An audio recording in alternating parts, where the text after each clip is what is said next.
Un papa célibataire, accablé par les factures médicales de son fils, accepte un poste de chauffeur que tout le monde avait refusé, sans se douter que ce choix allait le conduire vers le plus grand secret de sa vie. Reste bien jusqu'à la fin de la vidéo pour découvrir comment cette décision a bouleversé son destin.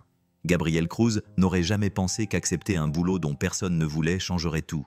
Ce papa célibataire et ancien prof était vraiment désespéré. Son fils de 9 ans, Matteo, devait se faire opérer du cœur et son salaire de prof couvrait à peine le loyer dans leur quartier sympa. Quand il a entendu parler d'un poste de chauffeur pour la milliardaire de la tech Aurora Hale, il a tout de suite compris pourquoi les autres avaient démissionné. Aurora était connue pour ses exigences impossibles et son détachement glacial, vivant derrière des vitres pare-balles et des accords de confidentialité sans fin. Mais Gabe avait besoin d'argent et il avait déjà eu affaire à des gens difficiles. Ce qu'il ne s'attendait pas, c'est que ses blagues de papa et sa chaleur persistante allaient lentement faire fondre les murs autour de la femme la plus solitaire de la Silicon Valley. Ce qu'il n'avait pas vu venir, c'est l'après-midi où sa babysitter a annulé, le forçant à emmener Matteo avec lui. C'est là que quelque chose de magique s'est produit. La brillante milliardaire isolée a découvert qu'elle avait un don pour communiquer avec les enfants curieux. Et Matteo a trouvé un mentor capable de transformer la banquette arrière de la limousine en laboratoire scientifique. Mais leur lien inattendu survivra-t-il lorsque le scandale menacera de détruire tout ce qu'ils ont construit ensemble? Avant de replonger dans l'histoire, dites-nous d'où vous nous écoutez. Et si cette histoire vous touche, n'oubliez pas de vous abonner, car demain, je vous réserve quelque chose de très spécial. Le soleil matinal projetait de longues ombres sur la table de cuisine exiguë où Gabriel Cruz était assis, penché sur une pile de factures médicales, son café refroidissant, tandis que les chiffres se confondaient. 43 000 $.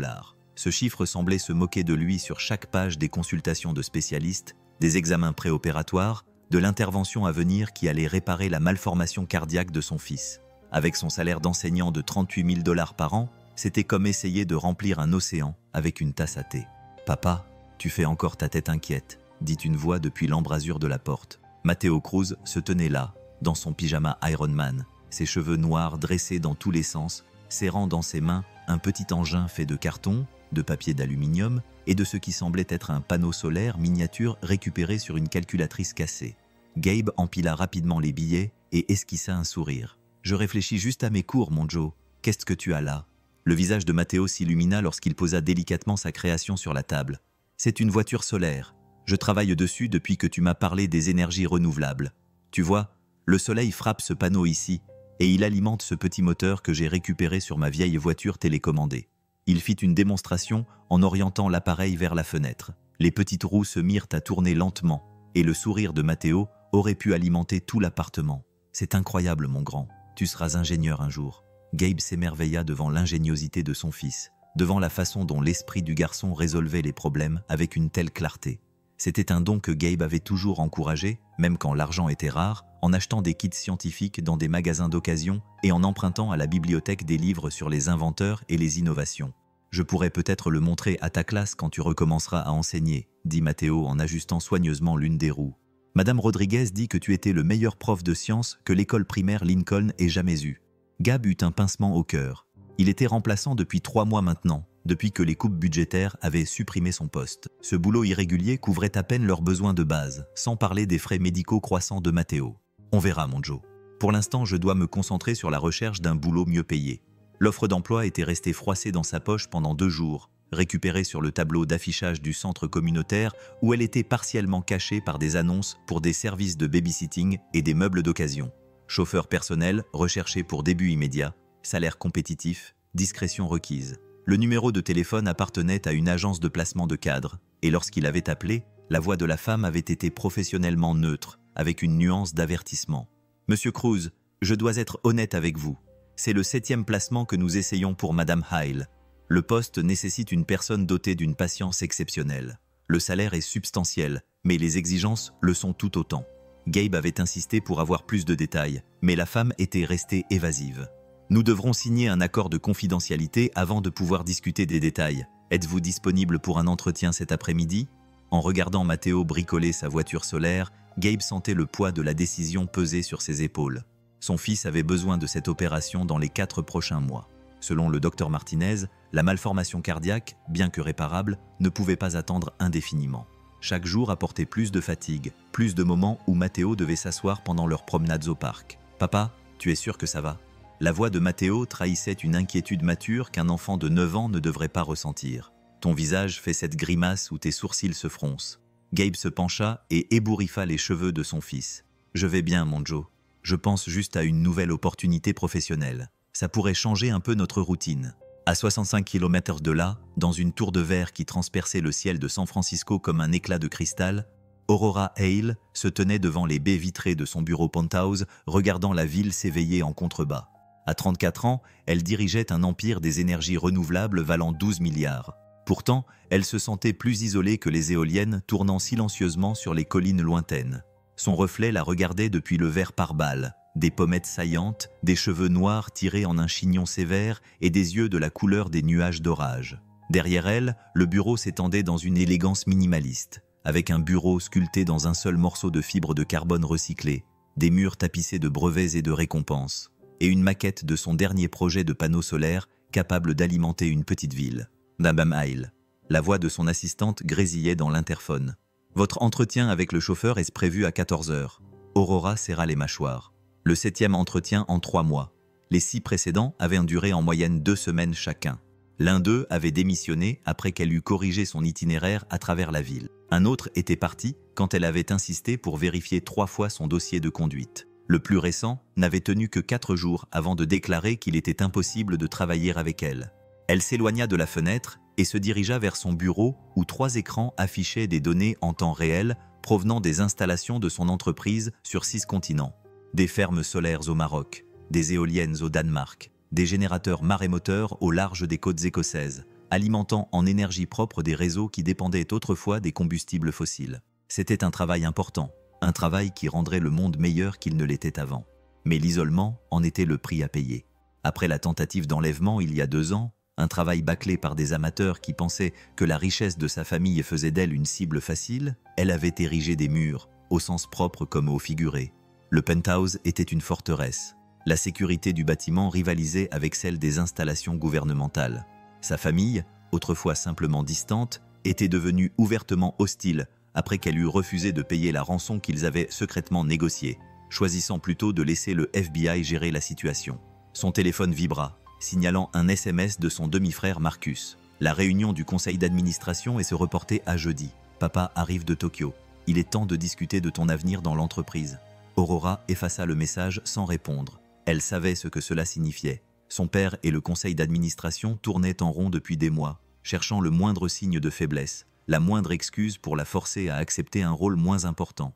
Le fait qu'elle ne se soit jamais mariée, qu'elle n'ait jamais eu d'enfant, qu'elle n'ait jamais affiché les qualités de douceur qu'ils attendaient d'une femme à sa place, tout cela alimentait leur discours selon lequel elle était trop froide, trop rigide pour diriger une entreprise à visage humain. Elle toucha la petite cicatrice au-dessus de son sourcil gauche, souvenir de la tentative d'enlèvement. Les hommes avaient été arrêtés, mais la peur persistait. La confiance était un luxe qu'elle ne pouvait pas se permettre, surtout quand sa propre famille avait montré qu'elle était prête à sacrifier sa sécurité pour son propre intérêt. L'interphone sonna à nouveau. Madame Hale, l'agence de placement a confirmé votre rendez-vous de 14 h. Gabriel Cruz, ancien éducateur, casier judiciaire vierge. Excellente référence. La vérification des antécédents est terminée? Demanda Aurora. Comme toujours, elle était minutieuse. Père célibataire, une personne à charge, aucun antécédent criminel, aucune irrégularité financière au-delà d'une dette de carte de crédit normale. Aurora acquiesça, même si son assistante ne pouvait pas le voir. Les accords de confidentialité étaient prêts à être signés. Aurora retourna à la fenêtre et regarda la circulation dans les rues en contrebas, comme du sang dans les artères. Chaque voiture transportait quelqu'un avec sa propre histoire, ses propres difficultés, ses propres rêves. Elle avait oublié ce que ça faisait de faire partie du flux plutôt que d'être suspendue au-dessus. Son téléphone sonna et elle jeta un coup d'œil à l'identifiant de l'appelant. Le docteur Sarah Chen, sa thérapeute, l'appelait pour leur rendez-vous hebdomadaire. Aurora laissa le répondeur prendre le message. Elle pouvait prédire la conversation. « Comment vous sentez-vous? Avez-vous des relations avec quelqu'un? À quand remonte la dernière fois où vous avez eu une conversation significative avec quelqu'un qui ne faisait pas partie de votre personnel ?» En fait, elle avait construit des murs tellement solides qu'elle avait oublié comment laisser quelqu'un entrer. Les chauffeurs, les assistants, les agents de sécurité, c'étaient tous des relations professionnelles, liées par des contrats et des accords de confidentialité. Elle les payait bien, les traitait équitablement, mais les gardait à distance. C'était plus sûr comme ça. La porte de son bureau sonna et elle se retourna pour voir son chef de la sécurité, un ancien agent des services secrets nommé Collins, entrer avec son pas mesuré habituel. « Salut, j'ai examiné le dossier du nouveau candidat chauffeur. Il semble différent des autres. Différent comment? Il a un tempérament plus patient, vu son expérience dans l'enseignement. Ses références le décrivent comme quelqu'un qui n'abandonne pas facilement. Son directeur a écrit qu'il avait passé 6 mois à travailler avec un élève qui avait de graves troubles d'apprentissage jusqu'à ce que l'enfant atteigne le niveau de lecture requis. Aurora considéra que cette patience était certainement une qualité qui manquait aux anciens chauffeurs. Y a-t-il des points négatifs? Un seul. Il est motivé par autre chose que le salaire. Son fils a besoin d'un traitement médical coûteux. Ça pourrait le rendre plus fiable, ou ça pourrait le rendre suffisamment désespéré pour compromettre les protocoles de sécurité. Aurora hocha lentement la tête. Elle comprenait le désespoir. Elle avait bâti son empire sur le désir désespéré de faire ses preuves, de créer quelque chose d'important, de changer la relation du monde avec l'énergie. Peut-être que le désespoir n'était pas toujours un handicap. S'il réussit l'entretien initial, programmez-lui une formation complète sur la sécurité, décida-t-elle. Et Collins, faites nettoyer la voiture. S'il doit me conduire, tout doit être parfait. De retour dans son appartement, Gabe aidait Matteo à faire ses devoirs lorsque son téléphone a sonné. Le numéro de l'agence de placement est apparu à l'écran. Monsieur Cruz, ici Jennifer de Executive Placement Solutions. Madame Hale aimerait programmer votre entretien pour aujourd'hui à 14h. Êtes-vous disponible? Gabe regarda Matteo, qui se débattait avec un problème de maths consistant à calculer l'aire de formes irrégulières. Je peux y aller. Que dois-je apporter? Juste vous-même et un permis de conduire valide. Oh, et Monsieur Cruz, c'est une opportunité unique.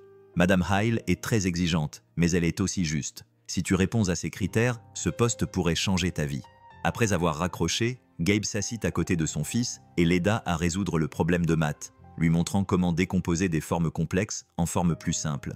Parfois, les problèmes les plus difficiles deviennent faciles quand on les regarde sous un angle différent, expliqua-t-il. Matteo acquiesça, ses petits doigts traçant les formes sur sa feuille de travail. Comme quand ton visage inquiet s'éclaircit quand tu m'aides à faire quelque chose. Gabe rit, et le son de son rire remplit leur petit appartement de chaleur. C'est exactement ça, mon Joe. C'est exactement ça. Alors qu'il se préparait pour l'entretien, Gabe plia soigneusement le projet de voiture solaire de Matteo et le rangea dans son sac à dos. Pas pour l'entretien, mais pour se rappeler ce pourquoi il se battait, l'esprit brillant et curieux de son fils, et l'avenir qui dépendait d'une conversation avec une femme qui vivait dans une tour de verre et d'acier. L'ironie de la situation ne lui échappait pas. Aurora Hale avait bâti sa fortune en exploitant l'énergie solaire, tandis que son fils avait construit un jouet qui faisait la même chose. Peut-être que ce petit lien, cette appréciation commune pour la transformation de la lumière en énergie et en espoir, suffirait à combler le fossé entre leurs deux mondes. Il ne se doutait pas que cette simple voiture solaire, fabriquée à partir de carton et de rêves, allait devenir le fondement d'une relation qui allait transformer toute leur vie. Le bâtiment de Hale Industries se dressait devant Gabe comme un monument à l'ambition, sa façade en verre reflétant le soleil de l'après-midi dans des motifs qui lui rappelaient les panneaux solaires dont il avait parlé à ses élèves. Il était arrivé avec 30 minutes d'avance, en partie parce qu'il était nerveux et en partie parce qu'il avait pris 3 bus pour se rendre ici, ne voulant pas risquer que sa vieille Honda tombe en panne un jour aussi important. Le hall d'entrée était un modèle d'élégance contrôlée, un sol en marbre qui semblait s'étendre à l'infini, un comptoir d'accueil sculpté dans ce qui semblait être un seul morceau de bois sombre et des agents de sécurité qui réussissaient à paraître à la fois accueillants et intimidants. Gabe s'approcha du comptoir d'accueil, ajustant sa plus belle cravate, une cravate bleu marine que Matteo l'avait aidé à choisir ce matin-là. « Gabriel Cruz pour Madame Hale », dit-il à la réceptionniste, une femme dont le sourire était chaleureux et professionnel, mais qui ne semblait pas vraiment sincère. « Bien sûr, Monsieur Cruz, veuillez vous asseoir, quelqu'un va venir vous voir dans un instant. » La salle d'attente était équipée de fauteuils en cuir qui coûtaient probablement plus cher que le loyer mensuel de Gabe et de livres sur l'architecture durable et les innovations en matière d'énergie renouvelable. Il en prit un sur la conception des parcs éoliens, sincèrement intéressé par les principes d'ingénierie, lorsqu'une voix interrompit sa lecture. Monsieur Cruz, un homme d'une quarantaine d'années s'approcha, vêtu d'un costume sombre qui dégageait une certaine autorité sans ostentation. « Je suis Collins, le chef de la sécurité. Avant de continuer, vous devez examiner et signer certains documents. » Les accords de confidentialité étaient des documents juridiques exhaustifs de 23 pages qui se résumaient essentiellement à un seul principe. Que s'était-il passé à Aurora? La présence de Hale restait là-bas. Son emploi du temps, ses racines, ses conversations, ses humeurs, ses habitudes personnelles, tout était confidentiel. Les sanctions financières en cas de violation étaient suffisamment élevées pour le ruiner plusieurs fois. C'est la procédure standard, expliqua Collins pendant que Gabe lisait les documents. Madame Hale accorde plus d'importance à sa vie privée qu'à presque tout le reste. Gabe signa, pensant à l'opération de Matteo, aux factures qui s'accumulaient à la maison, à l'espoir que représentait ce travail. Il avait déjà gardé des secrets avant que tous les enseignants n'apprennent à rester discrets sur la situation familiale de leurs élèves, leurs difficultés, leurs petites victoires. Cela ne pouvait pas être très différent. 20 minutes plus tard, un ascenseur l'emmena au 42e étage dans un silence si complet qu'il pouvait entendre les battements de son cœur. Les portes s'ouvrirent sur une réception à la fois austère et luxueuse, avec des lignes épurées et des matériaux coûteux. Un autre assistant, un homme tout aussi pro, lui indiqua une double porte. « Madame Hale va vous recevoir. » Le bureau derrière était plus grand que tout l'appart de Gabe, avec des baies vitrées allant du sol au plafond qui offraient une vue panoramique sur la baie de San Francisco. Mais c'est la femme qui lui tournait le dos, se découpant sur cette immense étendue de verre et de ciel, qui attira son attention. Aurora Hale se retourna lorsqu'il entra, et la première pensée de Gabe fut que les photos ne rendaient pas justice à l'intensité de sa présence. Elle était grande, probablement 1,70 avec ses talons, avec des cheveux bruns tirés en arrière si sévèrement qu'ils semblaient accentuer les angles de son visage. Son tailleur était gris anthracite, parfaitement coupé, et elle se déplaçait avec la précision contrôlée de quelqu'un habitué à commander. « Monsieur Cruz », sa voix était claire, professionnelle. « Asseyez-vous, je vous prie. » Elle désigna une chaise en face de son bureau, et tandis que Gabe s'y installait, il remarqua la maquette d'un panneau solaire qui occupait un coin du bureau. Les détails étaient extraordinaires, de minuscules panneaux qui semblaient suivre la lumière, des lignes de transmission miniatures et même de petites figurines représentant des techniciens de maintenance. Impressionnant, n'est-ce pas? Aurora suivit son regard. C'est notre toute dernière installation dans le Nevada. Une fois terminée, il alimentera près de 300 000 foyers. C'est incroyable, dit Gabe, et il le pensait vraiment. Mon fils adorerait voir un truc comme ça. Il est super intéressé par les énergies renouvelables. Une expression passa sur le visage d'Aurora, peut-être de surprise ou d'agacement qu'il ait si vite parlé de sa vie perso. Elle se dirigea vers son bureau et ouvrit un dossier. « Votre vérification d'antécédents est bonne, monsieur Cruz. Diplôme d'enseignant, casier judiciaire vierge, aucun antécédent criminel. Vos références vous décrivent comme quelqu'un de patient et de fiable. » Elle le regarda directement pour la première fois. « Dites-moi pourquoi vous voulez ce poste. » La question resta en suspens, comme un défi. Gabe aurait pu donner une réponse sans risque. Opportunité professionnelle, changement de carrière, admiration pour son entreprise. Au lieu de ça, il se surprit à être honnête. « Mon fils a besoin d'une opération du cœur. Le poste d'enseignant que j'occupais a été supprimé en raison de coupes budgétaires et le salaire de remplaçant ne suffit pas à couvrir ses frais médicaux. J'ai besoin de ce poste, car sans lui, je ne peux pas me permettre de lui sauver la vie. » L'expression d'Aurora ne changea pas, mais elle posa le dossier et se cala dans son fauteuil. « C'est d'une franchise rafraîchissante, monsieur Cruz. La plupart des candidats essaient de m'impressionner en me disant à quel point ils admirent mon travail ou la mission de mon entreprise. J'admire votre travail, dit Gabe. Mais vous m'avez demandé pourquoi je voulais ce poste, pas pourquoi je vous trouvais impressionnante. Pour la première fois, un sourire qui semblait amusé se dessina sur les lèvres d'Aurora. Très bien, je vais être tout aussi direct. J'ai eu 6 chauffeurs au cours des 3 derniers mois. Ils ont démissionné pour diverses raisons. Je suis exigeante, trop rigide, trop compliquée. Je respecte des horaires stricts. J'attends des résultats précis et je ne m'engage pas dans des discussions futiles. Pouvez-vous gérer cela? J'ai enseigné les sciences au collège pendant 8 ans, répondit Gabe. J'ai eu un élève qui a essayé de mettre le feu à la classe avec une loupe. Un autre qui insistait que la Terre était plate malgré 3 semaines de preuves du contraire. Et une classe de 32 enfants pendant une éclipse solaire, alors que la moitié d'entre eux étaient convaincus que c'était la fin du monde. Je pense pouvoir gérer cette fois-ci. Aurora a clairement souri, mais si rapidement que Gabe a failli ne pas le remarquer. Le poste exige une disponibilité 16 heures par jour, 7 jours sur 7. Je travaille tôt, je travaille tard, et je voyage souvent. Vous devrez être prête à partir à tout moment, je comprends. Je devrais m'organiser pour la garde des enfants, mais je peux y arriver. La voiture que vous conduirez est blindée. Elle pèse 3600 kg et se conduit différemment des véhicules civils. Tu auras besoin d'une formation supplémentaire. Gabe acquiesça. J'apprends vite. Aurora se leva et se dirigea vers les fenêtres. Elle lui tourna à nouveau le dos. Le salaire est de 180 000 $ par an, plus une assurance maladie qui couvrira entièrement les besoins médicaux de ton fils. Gabe sentit l'air quitter ses poumons. C'était plus de 4 fois son salaire d'enseignant. Plus d'argent qu'il n'aurait jamais imaginé gagner. C'est très généreux. Ce n'est pas de la générosité, monsieur Cruz, c'est ce qu'exige le poste. J'ai besoin de quelqu'un qui ne démissionnera pas, qui ne sera pas tenté par les offres de concurrents ou de journalistes, qui se présentera tous les jours quelles que soient les circonstances. Elle se retourna pour lui faire face. La question est de savoir si vous pouvez être cette personne. En la regardant debout devant le vaste décor de la ville, Gabe comprit quelque chose à propos d'Aurora Hale qui n'apparaissait pas dans les articles de journaux ou les profils professionnels. Elle n'était pas seulement exigeante, elle avait peur. Peur d'être déçue, peur de faire confiance à la mauvaise personne, peur de la vulnérabilité qui accompagnait le fait de dépendre de quelqu'un d'autre. « Madame Hale, dit-il doucement, je m'occupe seul de mon fils depuis 7 ans. Je n'ai jamais manqué une réunion parents-professeurs, un rendez-vous chez le médecin ou une histoire avant de se coucher. Quand je m'engage à faire quelque chose, je vais jusqu'au bout. Si vous me donnez ce poste, je serai là tous les jours jusqu'à ce que vous n'ayez plus besoin de moi. » Aurora scruta son visage pendant un long moment, comme si elle cherchait des failles dans sa sincérité. Finalement, elle retourna à son bureau et sortit une carte de visite. « Collins s'occupera de ta formation en sécurité et de la certification de ton véhicule. Tu commences lundi à 6h. Ne sois pas en retard. » Lorsque Gabe prit la carte, leurs doigts se frôlèrent brièvement. Ses mains étaient plus petites qu'il ne l'avait imaginé, et froides. « Merci, dit-il. Vous ne le regretterez pas.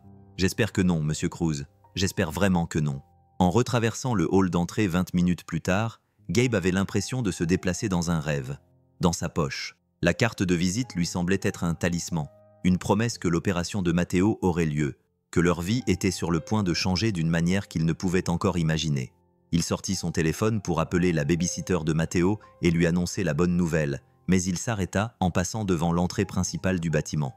À travers les portes vitrées, il pouvait voir la berline blindée d'Aurora garée au bord du trottoir. Noire, imposante et, d'une certaine manière, solitaire malgré le chauffeur au volant. Demain, ce serait sa responsabilité.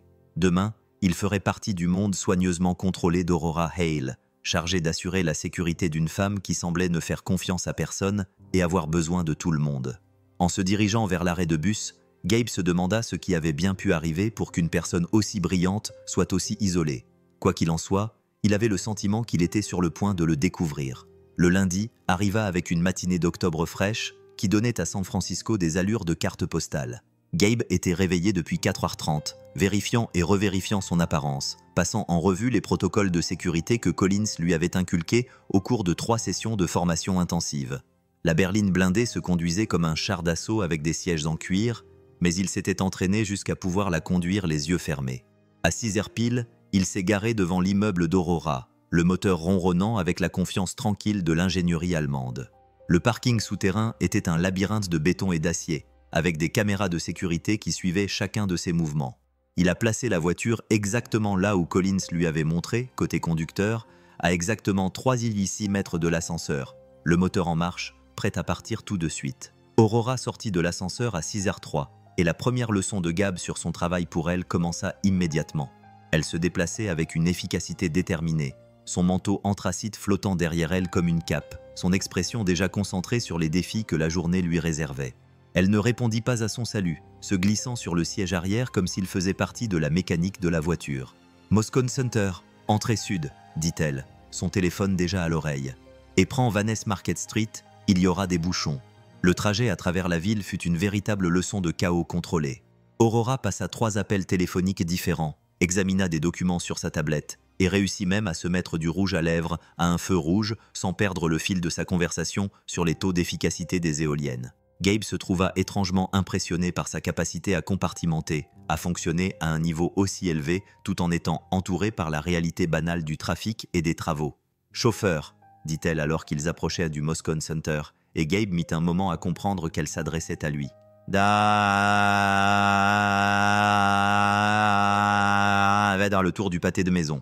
J'en ai pour 20 minutes. » Pendant les 20 minutes qui suivirent, Gabe conduisit prudemment en boucle, observant le flux et le reflux de la ville, la façon dont les navetteurs matinaux se déplaçaient selon leur propre rythme et objectif. Quand Aurora réapparut, elle était accompagnée de 2 hommes en costume chair qui semblaient préférer être ailleurs. « La session de l'après-midi a été repoussée à 4h, disait l'un d'eux alors qu'ils s'approchèrent de la voiture. Les gens de Henderson remettent en question les projections trimestrielles. « Qu'ils remettent en question !» répondit Aurora en s'installant dans son siège. « Les chiffres sont solides. S'ils veulent contester la physique, c'est leur problème. » Pendant qu'il roulait vers son prochain rendez-vous, Gabe aperçut Aurora dans le rétroviseur. Elle étudiait une photo de ce qui semblait être une immense installation industrielle, prenant des notes d'une écriture précise dans la marge. Elle était totalement concentrée, mais il y avait autre chose dans la tension de ses épaules, dans la crispation autour de ses yeux, qui trahissait une pression qui dépassait le simple cadre professionnel. Le reste de la matinée se déroula de la même manière, avec des arrivées efficaces, des départs précis, Aurora le traitant comme un élément de la voiture plutôt que comme une personne. Il comprit que ce n'était pas personnel, mais protecteur. Garder ses distances, maintenir des relations professionnelles, minimiser le risque de déception ou de trahison. Pendant la pause déjeuner, Aurora prit un repas de travail dans une salle à manger privée. Pendant qu'il attendait dans la voiture, Gabe sortit la photo usée de son portefeuille. Matteo, lors de son dernier match de foot avant que le médecin ne limite ses activités, souriant malgré la fatigue qui était devenue de plus en plus visible ces derniers mois. La photo lui rappela pourquoi il était là, pourquoi il pouvait accepter d'être traité comme un meuble si cela signifiait que son fils recevrait le traitement dont il avait besoin. L'après-midi les amena dans le quartier financier où Aurora avait une réunion avec son conseil d'administration. Alors qu'il s'arrêtait devant l'élégant immeuble de bureau, Gabe remarqua un changement dans son attitude. Elle avait toujours la même assurance efficace, mais elle était désormais blindée, sur la défensive, comme si elle ne rencontrait pas des alliés. « Attends ici », dit-elle. Puis elle s'arrêta, la main sur la poignée de la porte. « En fait, Monsieur Cruz, j'aimerais te poser une question. Avez-vous déjà eu affaire à des gens qui vous sourient tout en complotant pour vous poignarder dans le dos ?» La question était tellement inattendue que Gabe répondit honnêtement. « Les réunions du conseil d'administration de l'école, la politique de l'association des parents d'élèves. Vous seriez surprise de voir à quel point les gens peuvent être vicieux lorsqu'ils se disputent les bénéfices d'une vente de gâteaux. » Pendant un instant, le masque professionnel d'Aurora se relâcha et elle faillit sourire. « J'imagine que je le serai. Merci pour cette perspective. » Elle s'absenta pendant 2 heures et lorsqu'elle revint, sa confiance blindée avait laissé place à quelque chose qui ressemblait à une colère à peine contenue. Elle se glissa sur la banquette arrière et resta assise en silence pendant une bonne minute avant de lui donner une adresse à Pacific Heights. Le trajet sur les routes escarpées était tendu, empreint d'une frustration tacite. Gabe pouvait sentir l'humeur d'Aurora rayonner depuis la banquette arrière comme la chaleur d'un fourneau. Finalement, alors qu'ils arrivaient au sommet d'une côte particulièrement raide, il a décidé de prendre le risque de rompre le silence professionnel. « Réunion difficile ?» a-t-il demandé, sans quitter la route des yeux. Il y a eu un long silence avant qu'Aurora ne réponde. « Mon père et le conseil d'administration pensent que je me concentre trop sur la durabilité à long terme et pas assez sur les bénéfices trimestriels. Ils veulent que j'approuve un projet de gaz naturel qui augmenterait les revenus à court terme, mais vous ne voulez pas l'approuver. J'ai créé cette entreprise pour m'éloigner des combustibles fossiles, pas pour les adopter par commodité. » Sa voix était teintée d'amertume. Apparemment, ça fait de moi une naïve et une idéaliste. Gabe contourna une voiture garée en double fil avant de répondre. « Mon fils a construit une voiture à énergie solaire à partir de cartons et de pièces de calculatrice. Son prof lui a dit que c'était trop ambitieux pour le salon des sciences, qu'il devrait faire quelque chose de plus simple. Tu sais ce qu'il a répondu? Quoi? Il a dit que se contenter de quelque chose de simple, c'était comme ça que les gens finissaient par avoir une vie ennuyeuse. » Gabe a jeté un coup d'œil dans le rétroviseur et a vu Aurora qui le regardait avec ce qui semblait être de la curiosité. Parfois, les gens qui te traitent de naïf ont juste peur que tu réussisses vraiment. Le silence qui a suivi était différent du silence professionnel du matin, plus chaleureux, plus réfléchi.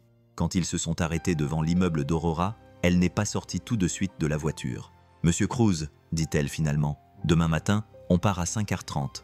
On a une visite de site à Sacramento et le trajet nous donnera le temps de discuter de certaines considérations stratégiques.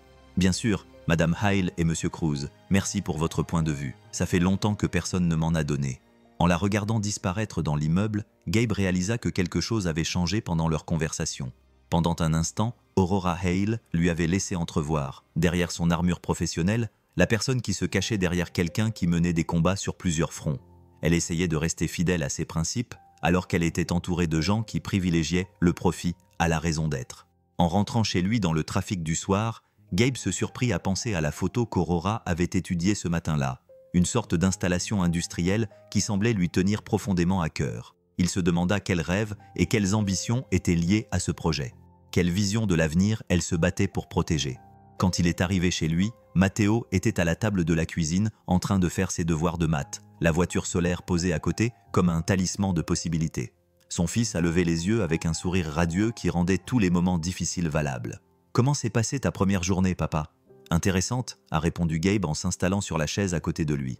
Je pense que ce boulot va m'apprendre plus que ce que j'avais prévu. Sur la conduite, sur les gens, répondit Gabe, en aidant Matteo à résoudre un problème particulièrement délicat impliquant des pourcentages. Parfois, les personnes qui réussissent le mieux sont aussi les plus seules. Est-elle seule? Gabe réfléchit à la question, pensant au mouvement précis d'Aurora, à sa distance prudente, à la façon dont elle avait presque souri lorsqu'il lui avait raconté l'histoire de Matteo à propos du Salon des Sciences. « Je pense que oui », finit-il par dire. « Mais ça va peut-être changer. » Après 3 semaines de boulot, Gabe avait trouvé son rythme avec l'emploi du temps chargé d'Aurora. Les réveils matinaux devinrent plus faciles quand il comprit qu'elle préférait la ponctualité à la conversation. Et les longs trajets lui donnaient le temps d'observer les subtils changements d'humeur qui précédaient les décisions importantes ou les réunions difficiles. Il avait appris qu'elle était comme une machine complexe, précise, efficace, mais nécessitant une attention particulière aux petits signes indiquant qu'un entretien était nécessaire. La crise a commencé un jeudi matin par un coup de téléphone qui a bouleversé leur routine soigneusement établie. Gabe était en train de revoir le programme de la journée lorsque son téléphone a sonné, affichant le numéro de la crèche Sunshine. « Monsieur Cruz, ici Maria de Sunshine. Je suis vraiment désolé, mais je dois fermer la crèche aujourd'hui. Ma fille est aux urgences et je ne trouve personne pour me remplacer. » Gabe sentit son estomac se nouer. Maria s'occupait de Matteo avant et après l'école depuis 2 ans, et elle n'avait jamais manqué un seul jour. « Votre fille va bien ? C'est une appendicite, mais elle va s'en sortir. Je suis vraiment désolé de vous prévenir si tard. Je sais que tu ne peux pas manquer le boulot. » Après avoir raccroché, Gabe a regardé son téléphone, passant en revue ses options limitées. Sa sœur habitait à Portland. Son ex-femme s'était remariée et avait déménagé à Phoenix il y a des années.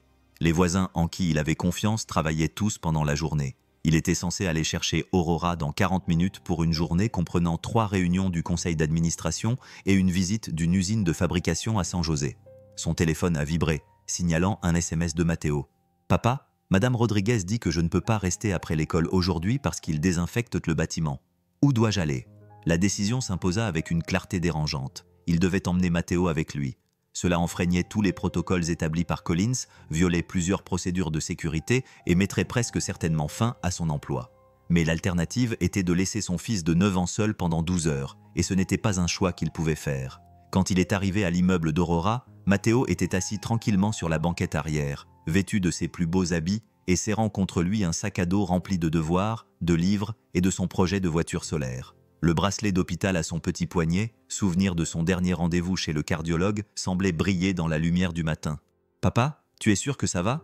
a chuchoté Matteo pendant qu'ils attendaient qu'Aurora apparaisse. « Non », admit Gabe. « Mais parfois, il faut faire ce qui est juste plutôt que ce qui est sûr. » Aurora sortit de l'ascenseur à 6 heures pile.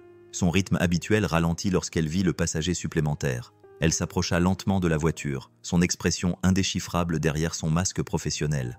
« Monsieur Cruz, dit-elle en ouvrant la porte arrière et en voyant Matteo assis là, tel un petit réfugié bien habillé. « Je pense qu'on doit discuter de la liste des passagers. Madame Hyle, je peux vous expliquer. Je m'appelle Matteo, dit le garçon en tendant la main avec une politesse qui rendait toujours Gabe fier.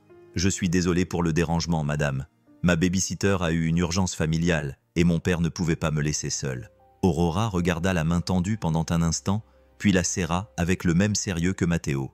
« Je m'appelle Aurora, et tu ne me déranges pas, Matteo.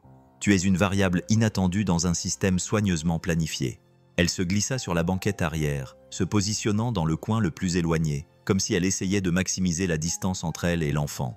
Gabe démarra le moteur, attendant l'explosion qui mettrait fin à son emploi. « Monsieur Cruz, dit finalement Aurora, je suppose que vous comprenez que cela enfreint plusieurs protocoles de sécurité. Oui, madame. Et que le fait d'amener du personnel non autorisé dans mon véhicule pourrait entraîner mon licenciement immédiat. Oui, madame. Bien. Maintenant que c'est clair, passons au premier rendez-vous. Et Matteo, dit-elle en se tournant vers le garçon qui avait suivi la conversation avec de grands yeux. Tu as des devoirs à faire aujourd'hui? Oui, madame. Des maths et un exposé sur les sources d'énergie renouvelables. Pour la première fois depuis que Gabe la connaissait, Aurora avait l'air vraiment surprise. Les énergies renouvelables? Sur quoi te concentres-tu? L'énergie solaire, répondit Matteo, sa nervosité initiale laissant place à l'enthousiasme. Saviez-vous qu'en 1 heure, la Terre reçoit suffisamment de lumière solaire pour alimenter le monde entier pendant 1 an? Mais on n'en capte qu'une infime partie. Je le savais, dit Aurora lentement. C'est l'un des défis fondamentaux auxquels mon entreprise s'efforce de répondre. Alors qu'il roulait vers la première réunion, Gabe écoutait une conversation de plus en plus animée se développer sur la banquette arrière. Matteo, une fois qu'il eut compris qu'Aurora s'intéressait vraiment à son exposé scientifique, commença à la bombarder de questions sur les cellules photovoltaïques, le stockage de l'énergie et l'intégration au réseau. À la grande surprise de Gabe, Aurora répondit à chaque question avec patience et précision, posant parfois des questions complémentaires qui révélaient la profondeur de la curiosité de Matteo. « Je peux te montrer quelque chose ?» demanda Matteo, alors qu'ils attendaient dans les embouteillages. Il sortit soigneusement sa voiture solaire de son sac à dos et la posa sur le siège entre eux. « Je l'ai construite à partir de pièces recyclées. Le panneau vient d'une calculatrice cassée et le moteur d'une vieille voiture télécommandée. » Aurora a regardé le petit appareil avec le même intérêt qu'elle aurait pour un projet à 1 milliard de dollars. « Le câblage est super bien fait, a-t-elle dit. Et le rapport de transmission que tu as choisi optimise l'efficacité plutôt que la vitesse. C'est une idée sophistiquée. Papa m'a appris que l'efficacité est plus importante que l'apparence, a dit Matteo, tout content de ce compliment. Ton père est un homme sage, répondit Aurora en jetant un regard à Gabe dans le rétroviseur, avec quelque chose qui pouvait être du respect. Les réunions du matin prirent un caractère surréaliste. Pendant qu'Aurora menait ses affaires dans les salles de conférence et les bureaux, Matteo restait tranquillement assis dans la voiture à faire ses devoirs, posant parfois des questions à Gabe sur ses problèmes de maths. Pendant les pauses, Aurora retournait à la voiture et se retrouvait inévitablement entraînée dans une conversation avec le garçon, qui semblait sincèrement fasciné par son travail. « Pourquoi avez-vous décidé de travailler dans le domaine des énergies renouvelables ?» demanda Matteo pendant leur pause déjeuner. Aurora resta silencieuse pendant un long moment, regardant le parking où il s'était arrêté pour acheter des sandwichs. « Parce que le monde dont ma génération a hérité était endommagé, » finit-elle par répondre. « Je voulais laisser quelque chose de mieux aux gens qui viendront après nous, comme moi, comme toi. » L'après-midi, ils se sont rendus à l'usine de fabrication de San José, où Aurora devait inspecter une nouvelle chaîne de production de composants pour panneaux solaires. Alors qu'ils parcouraient l'usine, Matteo restait près de Gabe, les yeux écarquillés devant l'ampleur de l'opération. Des robots assemblaient des composants électroniques délicats. Des techniciens en combinaison propre surveillaient les stations de contrôle qualité. D'énormes feuilles de matériaux photovoltaïques passaient dans des systèmes de découpe automatisés. « C'est ici que nous transformons le silicium et la lumière du soleil en électricité », expliqua Aurora, s'adressant à Matteo avec autant de sérieux qu'à n'importe quel visiteur adulte. Chaque panneau qui sort de cette chaîne produira de l'énergie propre pendant 25 ans ou plus. C'est comme de la magie, murmura Matteo en regardant un bras robotisé placer avec précision des composants sur un substrat de panneau. C'est mieux que de la magie, dit Aurora. C'est de la science. La magie est temporaire et imprévisible. La science est permanente et fiable. Sur le chemin du retour vers la ville, Matteo s'est endormi sur la banquette arrière, la tête appuyée contre la vitre, le bracelet de l'hôpital rappelant sa fragilité. Aura l'a regardé dormir, le regard plus doux que Gabe ne l'avait jamais vu. « Il est remarquable », a-t-elle dit doucement. « Quel âge as-tu dit qu'il avait ?»« 9 ans. Mais il est curieux de tout depuis qu'il sait parler. Parfois, je pense qu'il comprend le monde mieux que la plupart des adultes. Son problème cardiaque est grave. » Gabe acquiesça, les yeux rivés sur la route. La communication interventriculaire est réparable, mais il faut le faire rapidement. Il se fatigue facilement. Il ne peut pas courir comme les autres enfants de son âge. L'opération le guérira complètement. Il pourra faire tout ce qu'il veut, du sport, de la randonnée, tout ce qu'il veut. Il a juste besoin qu'on lui en donne la chance. Aurora est restée silencieuse pendant le reste du trajet, mais lorsqu'ils sont arrivés à son immeuble, elle n'est pas sortie tout de suite de la voiture. « Monsieur Cruz, a-t-elle fini par dire, j'organise une visite de l'entreprise vendredi prochain. C'est un programme éducatif. Matteo est le bienvenu s'il peut s'absenter de l'école. Vous n'êtes pas obligé de venir. Je ne le fais pas pour vous, dit Aurora, mais son ton était doux plutôt que sec. Je le fais pour lui. C'est pour des enfants comme Matteo que ce travail est important. » Alors qu'elle se dirigeait vers son immeuble, Gabe secoua doucement Matteo pour le réveiller. Son fils s'étira et bâilla, clignant des yeux dans la lumière de fin d'après-midi. « On est arrivé, papa ?»« Presque, mon Joe. Qu'est-ce que tu as pensé de cette journée ?» Matteo réfléchit à la question avec le sérieux qu'il accordait à tout ce qui était important. « Je pense qu'elle se sent seule, mais qu'elle essaie de ne pas l'être, et je pense qu'elle aime vraiment son travail. Qu'est-ce qui te fait dire ça ? La façon dont sa voix change quand elle parle d'aider le monde. Elle devient plus chaleureuse, comme la tienne quand tu parles d'enseigner. » Matteo rassembla son sac à dos et rangea soigneusement sa voiture solaire. « J'espère qu'elle me laissera revenir un jour. Je pense, dit Gabe, se souvenant de la douceur inattendue dans la voix d'Aurora, qu'elle pourrait nous surprendre tous les deux. Le prototype de kit de panneaux solaires est arrivé un mercredi matin dans un colis portant l'adresse personnelle d'Aurora. Il a été livré à l'appartement de Gab par un coursier qui semblait surpris d'effectuer une livraison aussi sécurisée dans un immeuble modeste du quartier de Mission. Le kit était super bien conçu, avec des composants de qualité professionnelle réduits à l'échelle pour un usage éducatif et accompagné d'un manuel complet qui expliquait non seulement comment assembler les panneaux, mais aussi les principes physiques qui les faisaient fonctionner. La réaction de Matteo a dépassé toutes les attentes de Gabe. Son fils a déballé chaque composant avec le respect d'un archéologue découvrant des artefacts, a lu le manuel avec une intense concentration et a posé des questions qui révélaient à la fois sa compréhension croissante et sa curiosité naturelle. « Papa, regarde ça !» a dit Matteo en brandissant une petite cellule photovoltaïque qui captait la lumière du matin filtrant à travers la fenêtre de leur cuisine. Madame Aurora avait joint une note. La note était écrite de la main précise d'Aurora.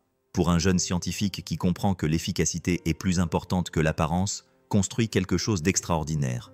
Ah, elle s'est souvenue de ce que j'ai dit à propos de ton enseignement. Matteo était émerveillé. C'est vraiment cool.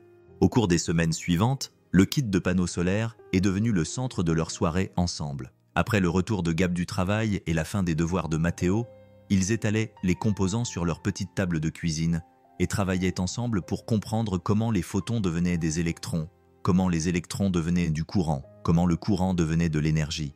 Gabe s'est rendu compte que c'était le genre d'expérience d'apprentissage pratique qu'il avait toujours rêvé d'offrir dans sa classe, mais qu'il n'avait jamais eu les ressources nécessaires pour réaliser. Les changements chez Aurora étaient plus subtils, mais tout aussi importants. Elle avait commencé à reconnaître la présence de Gabe avec une certaine chaleur, lui demandant où en était Matteo avec le kit solaire, partageant parfois ses observations sur les technologies d'énergie renouvelable qui, selon elle, pourraient intéresser un enfant de 9 ans doté de la curiosité d'un ingénieur. Les conversations restaient professionnelles, mais il y avait des moments où elle baissait sa garde et où Gabe apercevait la personne derrière l'armure de l'entreprise. « Comment avance le jeune scientifique ?» demanda-t-elle un matin alors qu'il se rendait à une réunion avec les urbanistes au sujet d'un projet d'installation solaire sur les bâtiments publics. « Il a construit 3 configurations différentes jusqu'à présent, » répondit Gabe. Hier soir, il essayait de trouver comment créer un système de suivi qui suivrait le soleil tout au long de la journée. Impressionnant. La plupart des adultes ont du mal avec le concept d'ajustement optimal de l'angle. Il a dit que c'était comme un tournesol qui se tourne toujours vers la lumière. Parfois, ces analogies sont meilleures que les explications techniques. Aurora est restée silencieuse pendant un moment, et quand Gabe a jeté un coup d'œil dans le rétroviseur, il l'a vu regarder par la fenêtre avec une expression qu'il n'arrivait pas vraiment à déchiffrer. « Les enfants voient parfois les choses plus clairement », a-t-elle fini par dire. Ils n'ont pas encore appris à compliquer les vérités simples. La réunion d'urbanisme a été l'une des expériences professionnelles les plus frustrantes d'Aurora. Les responsables étaient polis mais sceptiques, inquiets des coûts et de l'entretien. Pas convaincus que les installations solaires sur les bâtiments municipaux offriraient un retour sur investissement suffisant. Aurora a présenté son dossier avec un calme et une précision impressionnants. Mais Gabe pouvait voir la tension monter dans ses épaules, l'intensité contrôlée dans sa voix. Elle a reconnu que l'investissement initial était important, mais que les économies à long terme étaient indéniables. Ces installations seraient rentabilisées en 7 ans et continueraient à produire de l'énergie propre pendant des décennies. Madame Hale, a dit le directeur financier de la ville, un homme dont le scepticisme semblait gravé de manière permanente sur son visage. Nous apprécions l'engagement de votre entreprise en faveur de la responsabilité environnementale, mais nous devons réfléchir à des questions pratiques. Que se passera-t-il lorsque cette technologie sera obsolète? Qu'en est-il des coûts d'entretien, des dommages causés par les intempéries? Cette technologie a fait ses preuves avec une durée de vie opérationnelle de 25 ans, répondit Aurora. Les besoins en maintenance sont minimes et les panneaux sont conçus pour résister à des conditions météorologiques extrêmes. Mais les coûts initiaux sont un investissement dans l'avenir de la ville, conclut Aurora, dont la patience s'amenuisait clairement. Chaque jour que vous retardez est un jour supplémentaire où vous achetez de l'électricité au réseau au lieu de produire la vôtre. La réunion se termina sans engagement. Les responsables ont promis de tout prendre en considération, mais avec un ton qui montrait qu'ils avaient déjà pris leur décision. En retournant à la voiture, la frustration d'Aurora était palpable. 40 ans de sciences climatiques, 10 ans de technologie solaire éprouvée. Et ils s'inquiètent encore de l'investissement initial, a-t-elle dit en s'installant sur la banquette arrière avec une exaspération à peine contenue. Peut-être qu'ils ont besoin de voir les choses sous un autre angle, a suggéré Gabe en démarrant le moteur. Que veux-tu dire? Quand j'enseignais, j'ai appris qu'on ne peut pas toujours convaincre les gens avec des faits et des chiffres. Parfois, il faut les aider à voir comment l'idée est liée à quelque chose qui leur tient déjà à cœur. Aurora réfléchit à ça. Et qu'est-ce qui importe aux responsables municipaux? Les votes. Gabe dit simplement, si tu peux leur montrer que les installations solaires rendront leurs électeurs heureux, ils trouveront l'argent. L'opinion publique prime sur la responsabilité fiscale. L'opinion publique influence souvent la responsabilité fiscale. Si les électeurs veulent une énergie propre, les responsables trouveront comment la financer. Cet après-midi-là, Aurora prit une décision inattendue. Au lieu de retourner à son bureau, elle demanda à Gabe de la conduire à l'école primaire Lincoln, où il avait enseigné avant les coupes budgétaires. « Je veux voir quelque chose », dit-elle alors qu'ils entraient dans le parking de l'école. Le bâtiment était typique d'une école primaire urbaine, mais bien entretenue, avec une cour de récréation qui avait connu des jours meilleurs et des fenêtres qui auraient besoin d'être remplacées. Aurora a examiné la structure avec la même intensité qu'elle mettait dans ses réunions d'affaires. « Combien y a-t-il d'élèves » a-t-elle demandé. « Environ 400, de la maternelle à la 5e année, la plupart issus de familles qui travaillent dur pour joindre les deux bouts. Le toit a l'air solide. Bonne exposition sud, ombrage minimal des bâtiments environnants. » Aurora évaluait clairement le potentiel solaire du bâtiment. Ce serait un projet pilote idéal pour des panneaux solaires, pour l'engagement communautaire. Installer un système solaire complet ici. Le concevoir comme un outil éducatif ainsi que comme une source d'énergie. Permettre aux enfants d'apprendre les énergies renouvelables, tout en permettant à leur école de faire des économies sur les factures d'électricité. Gab ressentit une étincelle d'excitation. Les enfants adoreraient ça. Une éducation scientifique pratique qui a un impact réel sur leur vie quotidienne. Exactement. Et les parents verraient des avantages concrets. Une baisse des coûts énergétiques, ce qui signifierait plus d'argent pour les programmes et les fournitures. Ils restèrent assis dans la voiture pendant un moment, regardant tous deux l'école et imaginant les possibilités. Aurora réfléchissait clairement à la logistique dans son esprit, tandis que Gabe pensait aux opportunités pédagogiques qu'un tel projet créerait. « Madame Hale, dit-il finalement, puis-je vous poser une question personnelle? Vous pouvez demander. Je me réserve le droit de ne pas répondre. Pourquoi les énergies renouvelables? Vous auriez pu gagner de l'argent dans n'importe quel secteur. Pourquoi choisir quelque chose qui vous oblige à vous battre pour chaque projet? » Aurora resta silencieuse si longtemps que Gabe crut qu'elle ne répondrait pas. Lorsqu'elle prit enfin la parole, sa voix était chargée de souvenirs. « Quand j'avais 12 ans, ma famille est partie en vacances chez ma grand-mère en Virginie occidentale, la région du charbon. Les montagnes étaient magnifiques, mais les vallées étaient empoisonnées. Des cours d'eau morts, des déchets miniers, des enfants souffrant d'asthme à un taux 3 fois supérieur à la moyenne nationale. » Elle fit une pause, fixant le bâtiment de l'école. « Ma grand-mère m'a dit que sa génération avait troqué l'avenir contre le présent, que quelqu'un devait trouver le moyen de redonner un avenir à la prochaine génération. Tu as donc décidé d'être cette personne. J'ai décidé d'essayer. Certains jours, j'ai l'impression de faire des progrès.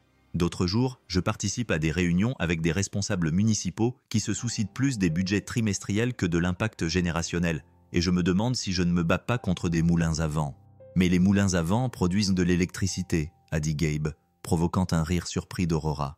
C'est terrible, a-t-elle dit, mais elle souriait. Matteo tient son sens de l'humour de toi, n'est-ce pas? J'en ai bien peur. Il raconte des blagues sur les énergies renouvelables depuis une semaine. Hier, il m'a demandé pourquoi les panneaux solaires ne se fatiguaient jamais. J'ai presque peur de leur demander, car ils sont toujours chargés. Aurora a gémi, mais on sentait qu'elle trouvait ça vraiment marrant. Je vais devoir commencer à collectionner des blagues pour lui. Alors qu'il rentrait en ville, Gabe s'est surpris à penser au projet scolaire qu'Aurora avait imaginé. C'était un projet ambitieux, le genre de programme complet, qui pourrait transformer non seulement le bâtiment, mais aussi la relation de toute la communauté avec l'énergie et la responsabilité environnementale. C'était aussi exactement le genre de projet qui nécessiterait quelqu'un ayant une expérience dans l'enseignement pour concevoir les composantes éducatives. « Madame Hale, dit-il alors qu'il s'approchait de son immeuble, si vous êtes sérieuse au sujet du projet scolaire, j'aimerais vous aider à concevoir le volet éducatif. Tu veux retourner à l'enseignement? Je veux combiner l'enseignement avec quelque chose qui a du sens. Ce dont tu parles, c'est le genre de programme qui pourrait changer la façon dont les enfants perçoivent les sciences et leur impact sur le monde. » Aurora resta silencieuse pendant un moment, considérant qu'il s'agissait d'une entreprise de grande envergure qui nécessiterait des mois de planification, de coordination avec les administrateurs scolaires, de sensibilisation de la communauté, et qu'il n'y avait aucune garantie que la ville approuverait le financement. Mais si c'était le cas, je voudrais que quelqu'un qui s'y connaît à la fois en éducation et en énergie renouvelable dirige l'engagement communautaire. Quelqu'un qui pourrait expliquer des concepts complexes en termes simples, qui pourrait enthousiasmer les parents et les enfants quant aux possibilités. Quelqu'un comme un ancien professeur de sciences qui a appris la technologie solaire grâce à son fils de 9 ans. Quelque chose comme ça, dit Aurora, et il y avait dans sa voix une chaleur que Gabe n'avait jamais entendue auparavant. Ce soir-là, alors que Gabe aidait Matteo à travailler sur sa dernière configuration de panneaux solaires, il s'est surpris à imaginer une classe pleine d'enfants apprenant les mêmes leçons, construisant leurs propres projets, découvrant que la science ne consistait pas seulement à mémoriser des faits, mais aussi à résoudre des problèmes réels dans leur propre communauté. « Papa, tu fais ta tête de penseur », remarqua Matteo, en ajustant soigneusement l'angle de son panneau pour capter les derniers rayons du soleil couchant qui passaient par la fenêtre. « J'imagine juste des possibilités, Midge. Comment tu te sentirais si d'autres enfants pouvaient construire des projets solaires comme le tien ? Ce serait génial. Je pourrais leur enseigner ce que j'ai appris ? Peut-être. Madame Aurora et moi avons parlé d'installer l'énergie solaire dans ton ancienne école. » Les yeux de Matteo s'illuminèrent d'excitation. « Vraiment ? Toute l'école pourrait avoir des panneaux solaires et on pourrait montrer aux autres enfants comment ils fonctionnent. Ce n'est qu'une idée pour l'instant, mais oui, quelque chose comme ça. Papa, ce serait la chose la plus cool qui soit. Mieux que n'importe quel projet scientifique. » En observant l'enthousiasme de son fils, Gabe a réalisé que la vision d'Aurora ne se limitait pas à produire de l'énergie propre ou à faire des économies sur les factures d'électricité. Il s'agissait de créer des liens entre la technologie et l'éducation, entre la responsabilité environnementale et la fierté communautaire, entre le génie isolé d'une personne comme Aurora et la curiosité naturelle d'enfants comme Matteo. Le prototype de kit de panneaux solaires était posé sur la table de la cuisine, reflétant la lumière du plafonnier. Un pont entre le monde qu'Aurora avait construit et celui dans lequel Gabe élevait son fils pour qu'il en hérite. Demain apporterait de nouveaux défis, de nouvelles rencontres, de nouvelles occasions de prouver que les énergies renouvelables n'étaient pas seulement viables économiquement, mais aussi significatives sur le plan personnel. Pour la première fois depuis qu'il avait accepté ce boulot, Gabe avait l'impression de faire plus que simplement conduire Aurora d'un rendez-vous à l'autre. Il l'aidait à renouer avec quelque chose qu'elle avait presque oublié. La joie simple de partager ses connaissances avec quelqu'un qui avait soif d'apprendre. La satisfaction de construire quelque chose ensemble. La possibilité que son travail puisse toucher des vies individuelles d'une manière que les rapports trimestriels ne pourraient jamais mesurer. L'invitation est arrivée sur un carton couleur crème si épais qu'il semblait solide dans les mains de Gabe. Des lettres en relief annonçaient le gala annuel de la Hale Industries sur le développement durable, un événement qui réunissait des leaders environnementaux, des investisseurs et des décideurs politiques pour ce qu'Aurora avait décrit comme un réseautage stratégique déguisé en dîner. « Monsieur Cruz, dit Aurora alors qu'il se rendait à une nouvelle réunion controversée du conseil d'administration, j'aimerais que vous assistiez au gala vendredi prochain. C'est une opportunité de développement professionnel. » Gabe faillit rater le virage vers Montgomery Street. « Je ne suis pas sûr de comprendre. Je ne suis pas censé vous y conduire et vous attendre dans la voiture ? Normalement, oui. Mais cette année, je mets en place une nouvelle initiative de sensibilisation communautaire. Je veux que vous y participiez en tant que consultant en éducation pour discuter du projet solaire de l'école avec des sponsors potentiels. Consultant en éducation. Vous avez des qualifications en enseignement, une expérience de terrain et des connaissances pratiques des systèmes d'énergie renouvelable. Cela vous rend plus qualifié que la plupart des consultants qui me facturent 500 $ de l'heure pour me dire ce que je sais déjà. Le gala se tenait au musée Legion of Honor, avec sa vue imprenable sur le Golden Gate Bridge et le Pacifique au-delà. Alors qu'il s'arrêtait à la station de voiturier, Gabe aperçut Aurora sortir de l'entrée principale du bâtiment, et pendant un instant, il ne la reconnut pas. Sa tenue professionnelle austère avait laissé place à une élégante robe bleu marine qui lui donnait un air à la fois sophistiqué et accessible. Ses cheveux étaient coiffés en douces ondulations plutôt qu'en chignon strict comme d'habitude, et elle se déplaçait avec une assurance qui semblait moins guindée, plus naturelle.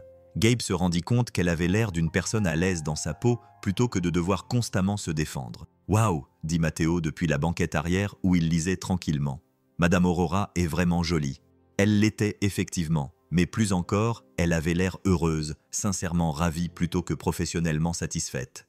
Alors qu'elle s'approchait de la voiture, Gabe remarqua qu'elle portait un petit paquet emballé. « Bonsoir Matteo », dit-elle en s'installant sur la banquette arrière. « Je t'ai apporté quelque chose. » Le paquet contenait un livre. L'énergie solaire pour les jeunes scientifiques, ainsi qu'un petit appareil qui ressemblait à une station météo miniature. Il mesure l'irradiance solaire, la température et l'humidité, expliqua Aurora. J'ai pensé que tu voudrais peut-être collecter des données sur l'impact des conditions météorologiques sur les performances de ta voiture solaire. L'excitation de Matteo était contagieuse. C'est trop cool. Je vais pouvoir faire des tableaux et des graphiques comme un vrai scientifique. Tu es un vrai scientifique, dit Aurora avec conviction. Tu formules des hypothèses, tu fais des expériences et tu analyses les résultats. C'est ce que font les scientifiques. Pendant le trajet vers le gala, Aurora expliqua à Gabe comment allait se dérouler la soirée. Le sponsor principal sera la Fondation Patterson. Elle finance l'initiative éducative Sand Meridian Ventures, qui investit dans les technologies durables ayant un impact social. Les deux groupes se soucient plus de l'engagement communautaire que des marges bénéficiaires pures. Sur quoi dois-je mettre l'accent? L'aspect humain. Ces gens peuvent lire des projections financières et des études d'impact environnemental n'importe où. Ce qu'ils ne peuvent pas obtenir d'une présentation PowerPoint, c'est l'histoire d'un garçon de 9 ans qui construit des voitures solaires sur la table de sa cuisine, apprenant qu'il peut contribuer à la lutte contre le changement climatique. Le gala était un modèle d'élégance maîtrisée. Les galeries du musée avaient été transformées en une salle de dîner sophistiquée avec des tables rondes placées de manière à profiter de la vue spectaculaire. Les invités se déplaçaient entre les bars à cocktails et les expositions interactives présentant les dernières innovations de Hale Industries, les panneaux solaires de nouvelle génération, les améliorations apportées à l'efficacité des éoliennes, les systèmes de stockage de batteries capables d'alimenter des quartiers entiers. Aurora a présenté Gabe à une série de sponsors potentiels, et il a été surpris par la fluidité des conversations. Il ne s'agissait pas seulement de riches philanthropes à la recherche de déductions fiscales. C'était des gens qui se souciaient vraiment de l'éducation environnementale et du développement communautaire. Quand il a parlé du projet de voiture solaire de Matteo et de la vision d'Aurora pour des installations scolaires complètes, il a vu un intérêt et un engagement immédiat. Ce qui est génial avec cette approche, a-t-il expliqué à Rebecca Patterson, dont la fondation a financé des dizaines d'initiatives éducatives, c'est qu'elle combine l'apprentissage pratique avec des avantages réels pour la communauté. Les enfants apprennent en faisant et leurs familles voient des résultats immédiats avec des factures d'électricité moins élevées. Cela correspond exactement au type de programme intégré que nous recherchons, a répondu Rebecca. Trop de subventions éducatives financent des programmes qui existent de manière isolée. Cela permettrait de relier l'apprentissage en classe à l'amélioration réelle de la communauté. James Meridian, un capital risqueur dont la société est se spécialiser dans l'investissement à impact social, était tout aussi enthousiaste. Le potentiel d'évolutivité est énorme, il a déclaré. Si vous pouvez démontrer le succès dans une école, cela devient un modèle pour les districts à travers le pays. Au fil de la soirée, Gabe a remarqué des changements dans la façon dont les gens interagissaient avec Aurora. La différence professionnelle habituelle était toujours là, mais elle était tempérée par quelque chose de plus chaleureux, une affection sincère de la part de collègues qui semblaient découvrir une autre facette de sa personnalité. « Tu es comme une autre personne ce soir », a observé Gabe pendant un moment de calme, alors qu'il se trouvait sur l'une des terrasses du musée. « Je me sens comme une autre personne », a admise Aurora. D'habitude, ces événements ressemblent à une performance, de l'art, des sourires, du réseautage, des financements assurés, et ainsi de suite. Ce soir, j'ai l'impression de partager quelque chose qui compte vraiment. Le projet scolaire, sa possibilité, l'idée que mon travail puisse avoir un lien direct avec la vie des enfants, puisse inspirer la prochaine génération de scientifiques environnementaux. Elle s'est interrompue, regardant les lumières du pont se refléter sur l'eau sombre. Matteo a changé ma façon de voir mon travail. Avant, il s'agissait de système, d'efficacité et de part de marché. Maintenant, c'est le fait qu'il héritera du monde que nous créons. Il a cet effet sur les gens. Ses professeurs ont toujours dit qu'il leur rappelait pourquoi ils étaient devenus enseignants. « Comment fais-tu » demanda soudain Aurora. « L'élever seul. Je veux dire, le garder curieux et optimiste malgré tout ce qu'il doit affronter. » La question était plus personnelle que toutes celles qu'elle avait posées auparavant, et Gabe réfléchit soigneusement à sa réponse. « J'ai autant appris de lui que je lui ai enseigné. » Les enfants ont cette résilience naturelle, cette capacité à trouver de la joie dans les petites découvertes. Mon travail n'est pas de le protéger du monde, c'est de l'aider à comprendre qu'il peut rendre le monde meilleur. Même lorsque le monde semble déterminé à résister à l'amélioration, c'est surtout à ce moment-là que la génération de Matteo n'aura pas le luxe du cynisme. Ce sera à eux de résoudre les problèmes que ma génération a créés. Aurora est restée silencieuse pendant un long moment, et quand elle a parlé, sa voix trahissait une vulnérabilité qui l'a surpris. J'ai passé tellement de temps à construire des murs pour protéger mon travail que j'ai oublié pourquoi ce travail était important au départ. Ces dernières semaines, en vous observant avec Matteo, en voyant avec quel naturel vous expliquez des idées complexes, je me suis souvenu que les sciences de l'environnement ne se résument pas à des données et des projections. Elles concernent les gens. Vous êtes doué avec les gens, a dit Gabe. Tu es patient avec Matteo. Tu écoutes ses questions. Tu prends ses idées au sérieux. Ce n'est pas quelque chose que l'on peut simuler. Mais je ne sais pas comment être comme ça avec les adultes, avec des gens qui pourraient me juger ou utiliser mon ouverture d'esprit contre moi. Commence peut-être par des gens qui ne cherchent pas à te juger, des gens qui veulent les mêmes choses que toi. Alors qu'ils rejoignaient la fête, Gabe regarda Aurora mener les conversations restantes avec une confiance plus détendue. Elle a ri aux blagues, a posé des questions sur les familles des gens, a partagé des anecdotes sur des projets innovants qui allaient au-delà des simples spécifications techniques. À la fin de la soirée, la Patterson Foundation et Meridian Ventures s'étaient engagés à entamer des discussions préliminaires sur le financement de l'initiative solaire pour les écoles. « Je pense que cette soirée a été un succès », a déclaré Aurora alors qu'il retournait à la voiture. Les engagements de financement le suggèrent clairement. Pas seulement le financement, mais toute la soirée. Je n'avais pas apprécié un événement professionnel comme celui-ci depuis des années. Alors qu'il roulait dans les rues calmes de la ville, Aurora semblait plutôt pensive que fatiguée. « Monsieur Cruz, j'ai pensé à vous proposer un autre poste, coordinateur communautaire pour les initiatives éducatives. Ça impliquerait de travailler directement sur des projets comme l'installation dans les écoles, l'élaboration de programmes scolaires, la formation des enseignants, la coordination avec les familles. » Gab sentit son cœur battre plus fort. Ça ressemble à tout ce que j'ai toujours voulu faire professionnellement. Le salaire serait comparable à ce que vous gagnez en tant que chauffeur, mais le travail serait plus épanouissant. Du moins, je l'espère. Et le volet chauffeur? Qu'en est-il de votre emploi du temps et des protocoles de sécurité?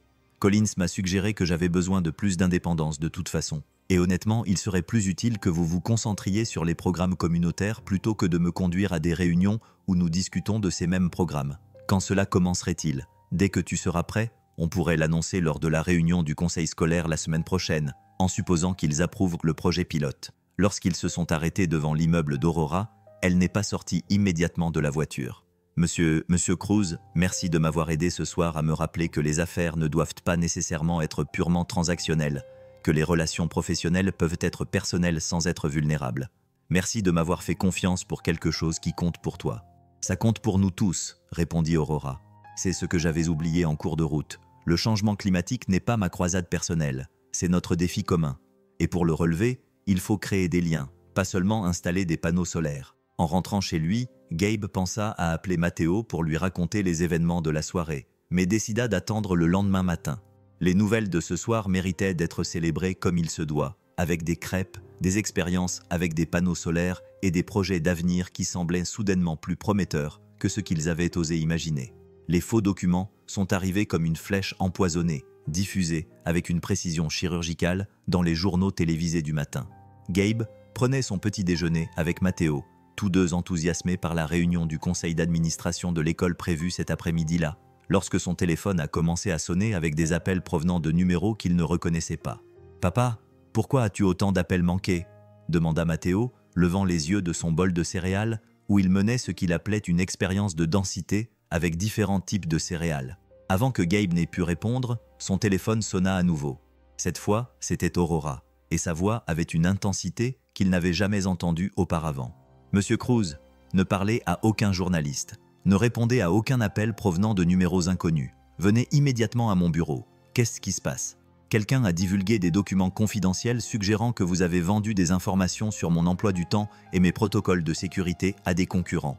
L'info sera rendue publique dans 1 heure. » Le trajet jusqu'au bâtiment d'Aurora lui sembla surréaliste, comme s'il traversait un paysage devenu soudainement étranger et hostile. Des photographes s'étaient déjà rassemblés devant le bâtiment de Hale Industries, et Gabe dut faire 2 fois le tour du pâté de maison avant que Collins puisse organiser une entrée sécurisée par le garage souterrain. Le bureau d'Aurora avait été transformé en centre de gestion de crise. Des avocats, des spécialistes des relations publiques et du personnel de sécurité remplissaient de l'espace. Leurs conversations urgentes créaient un bourdonnement d'anxiété qui semblait vibrer dans l'air même. Aurora se tenait debout près des fenêtres, le dos raide de rage contenue, tandis que son demi-frère Marcus occupait sa chaise de bureau comme un général conquérant. « Gabriel, » dit Aurora sans se retourner, « j'ai besoin que tu vois quelque chose. » Collins lui tendit une tablette affichant ce qui semblait être des relevés bancaires, des correspondances électroniques et des documents internes de Hale Industries portant sa signature électronique. D'après les preuves fabriquées, Gabe avait systématiquement fourni aux concurrents d'Aurora des infos détaillées sur ses réunions, ses projets de voyage et ses stratégies commerciales en échange de paiements, totalisant près de 50 000 $. « C'est complètement faux, » dit Gabe, la voix à peine stable. « Je n'ai jamais vu ces documents auparavant. Je n'ai même pas accès à la moitié de ces informations. »« On le sait, » répondit Aurora en se tournant enfin vers lui. « Mais les preuves sont suffisamment sophistiquées pour convaincre quiconque ne te connaît pas personnellement. » Marcus leva les yeux du bureau avec une expression de satisfaction à peine dissimulée. « La question est de savoir si on peut limiter les dégâts avant qu'ils ne détruisent la crédibilité d'Aurora auprès du conseil d'administration. Les dégâts causés à ma crédibilité. La voix d'Aurora aurait pu couper du verre. La réputation de Gabriel est détruite par des preuves fabriquées de toutes pièces. Ça semble être le problème le plus urgent. Aurora, tu dois réfléchir de manière stratégique. Marcus poursuivit. Le conseil d'administration remet déjà en question ton jugement en matière de décisions relatives au personnel. Cet incident confirmera leurs pires craintes quant à ton incapacité à maintenir des protocoles de sécurité appropriés. Leurs pires craintes, répéta lentement Aurora, ou leurs meilleurs espoirs. La pièce devint silencieuse, et Gabe sentit les courants sous-jacents de la politique familiale tourbillonner autour de lui comme une marée dangereuse. Il commençait à comprendre que sa situation n'était qu'une arme dans une bataille plus large pour le contrôle de la société d'Aurora. « Madame Hyle », dit l'un des avocats, une femme au visage anguleux dont la voix trahissait une éducation coûteuse. « Nous devons discuter de vos options. Si vous vous éloignez immédiatement de M. Cruz, nous pouvons présenter cela comme une faille de sécurité que vous avez découverte et signalée. Cela protège votre position tout en contenant le scandale. Et si je ne prends pas mes distances avec lui, vous serez lié à cette histoire. Toutes les décisions commerciales que vous avez prises, tous les projets que vous avez défendus deviendront suspects. Le conseil d'administration s'en servira comme justification pour vous retirer le contrôle opérationnel. » Aurora se dirigea vers son bureau et prit l'un des documents falsifiés. « Dites-moi, Marcus, comment ces documents ont-ils été révélés? Qui les a portés à l'attention des médias? Une source anonyme. Apparemment, quelqu'un qui a accès à la fois aux systèmes internes et aux dossiers financiers externes. Quelqu'un qui a les compétences techniques pour falsifier des signatures électroniques et créer des relevés bancaires convaincants. Aurora, qu'est-ce que tu suggères? Je suggère que celui qui a fait ça devait en savoir assez sur nos protocoles de sécurité pour rendre les falsifications crédibles, assez sur la situation personnelle de Gabriel pour rendre le mobile crédible, et assez sur le timing médiatique pour maximiser les dégâts causés à ma position avant la réunion du conseil d'administration de la semaine prochaine. » Marcus restait soigneusement neutre, mais Gabe remarqua qu'il avait cessé de regarder Aurora dans les yeux. « C'est une accusation grave à porter sans preuve. Une preuve comme celle-ci ?» Aurora sortit son téléphone et fit défiler un fil de discussion. « Votre message d'hier me demandant si j'avais confiance en mes décisions actuelles en matière de personnel. Votre suggestion de réévaluer la sécurité du personnel avant la réunion du conseil d'administration. Votre recommandation que j'envisage des approches plus traditionnelles de la gestion de l'entreprise. Ce n'est peut-être qu'une preuve circonstancielle, mais le timing est intéressant. » Collins s'avança, sa formation en sécurité évidente dans la façon dont il se positionnait pour observer les réactions de chacun. « Madame Hyle, j'ai terminé l'enquête préliminaire sur la trace des documents. Les falsifications sont sophistiquées, mais elles contiennent des anomalies qui suggèrent une connaissance interne de nos systèmes combinée à des ressources techniques externes. Quel genre d'anomalies? Les signatures électroniques utilisent une clé de cryptage qui a été retirée de notre système il y a 3 mois. Seule une personne ayant accès aux archives aurait pu la reproduire. » Aurora se tourna vers Marcus avec un regard qui aurait pu faire fondre de l'acier. « Marcus, n'avez-vous pas insisté pour conserver l'accès aux archives de tous les systèmes de l'entreprise lorsque nous avons mis à jour nos protocoles de sécurité au trimestre dernier? C'est une pratique courante pour la surveillance du conseil d'administration. Pour la supervision, pas pour le sabotage de l'entreprise. » La confrontation a été interrompue par la sonnerie du téléphone de Gab. Quand il a regardé l'écran, son sang s'est glacé. L'école de Matteo appelait. « Je dois prendre cet appel », a-t-il dit en s'éloignant du groupe. « Monsieur Cruz », la voix de la secrétaire de l'école était apologétique mais ferme. « Je suis désolé de vous déranger, mais nous avons des journalistes ici qui posent des questions sur Matteo.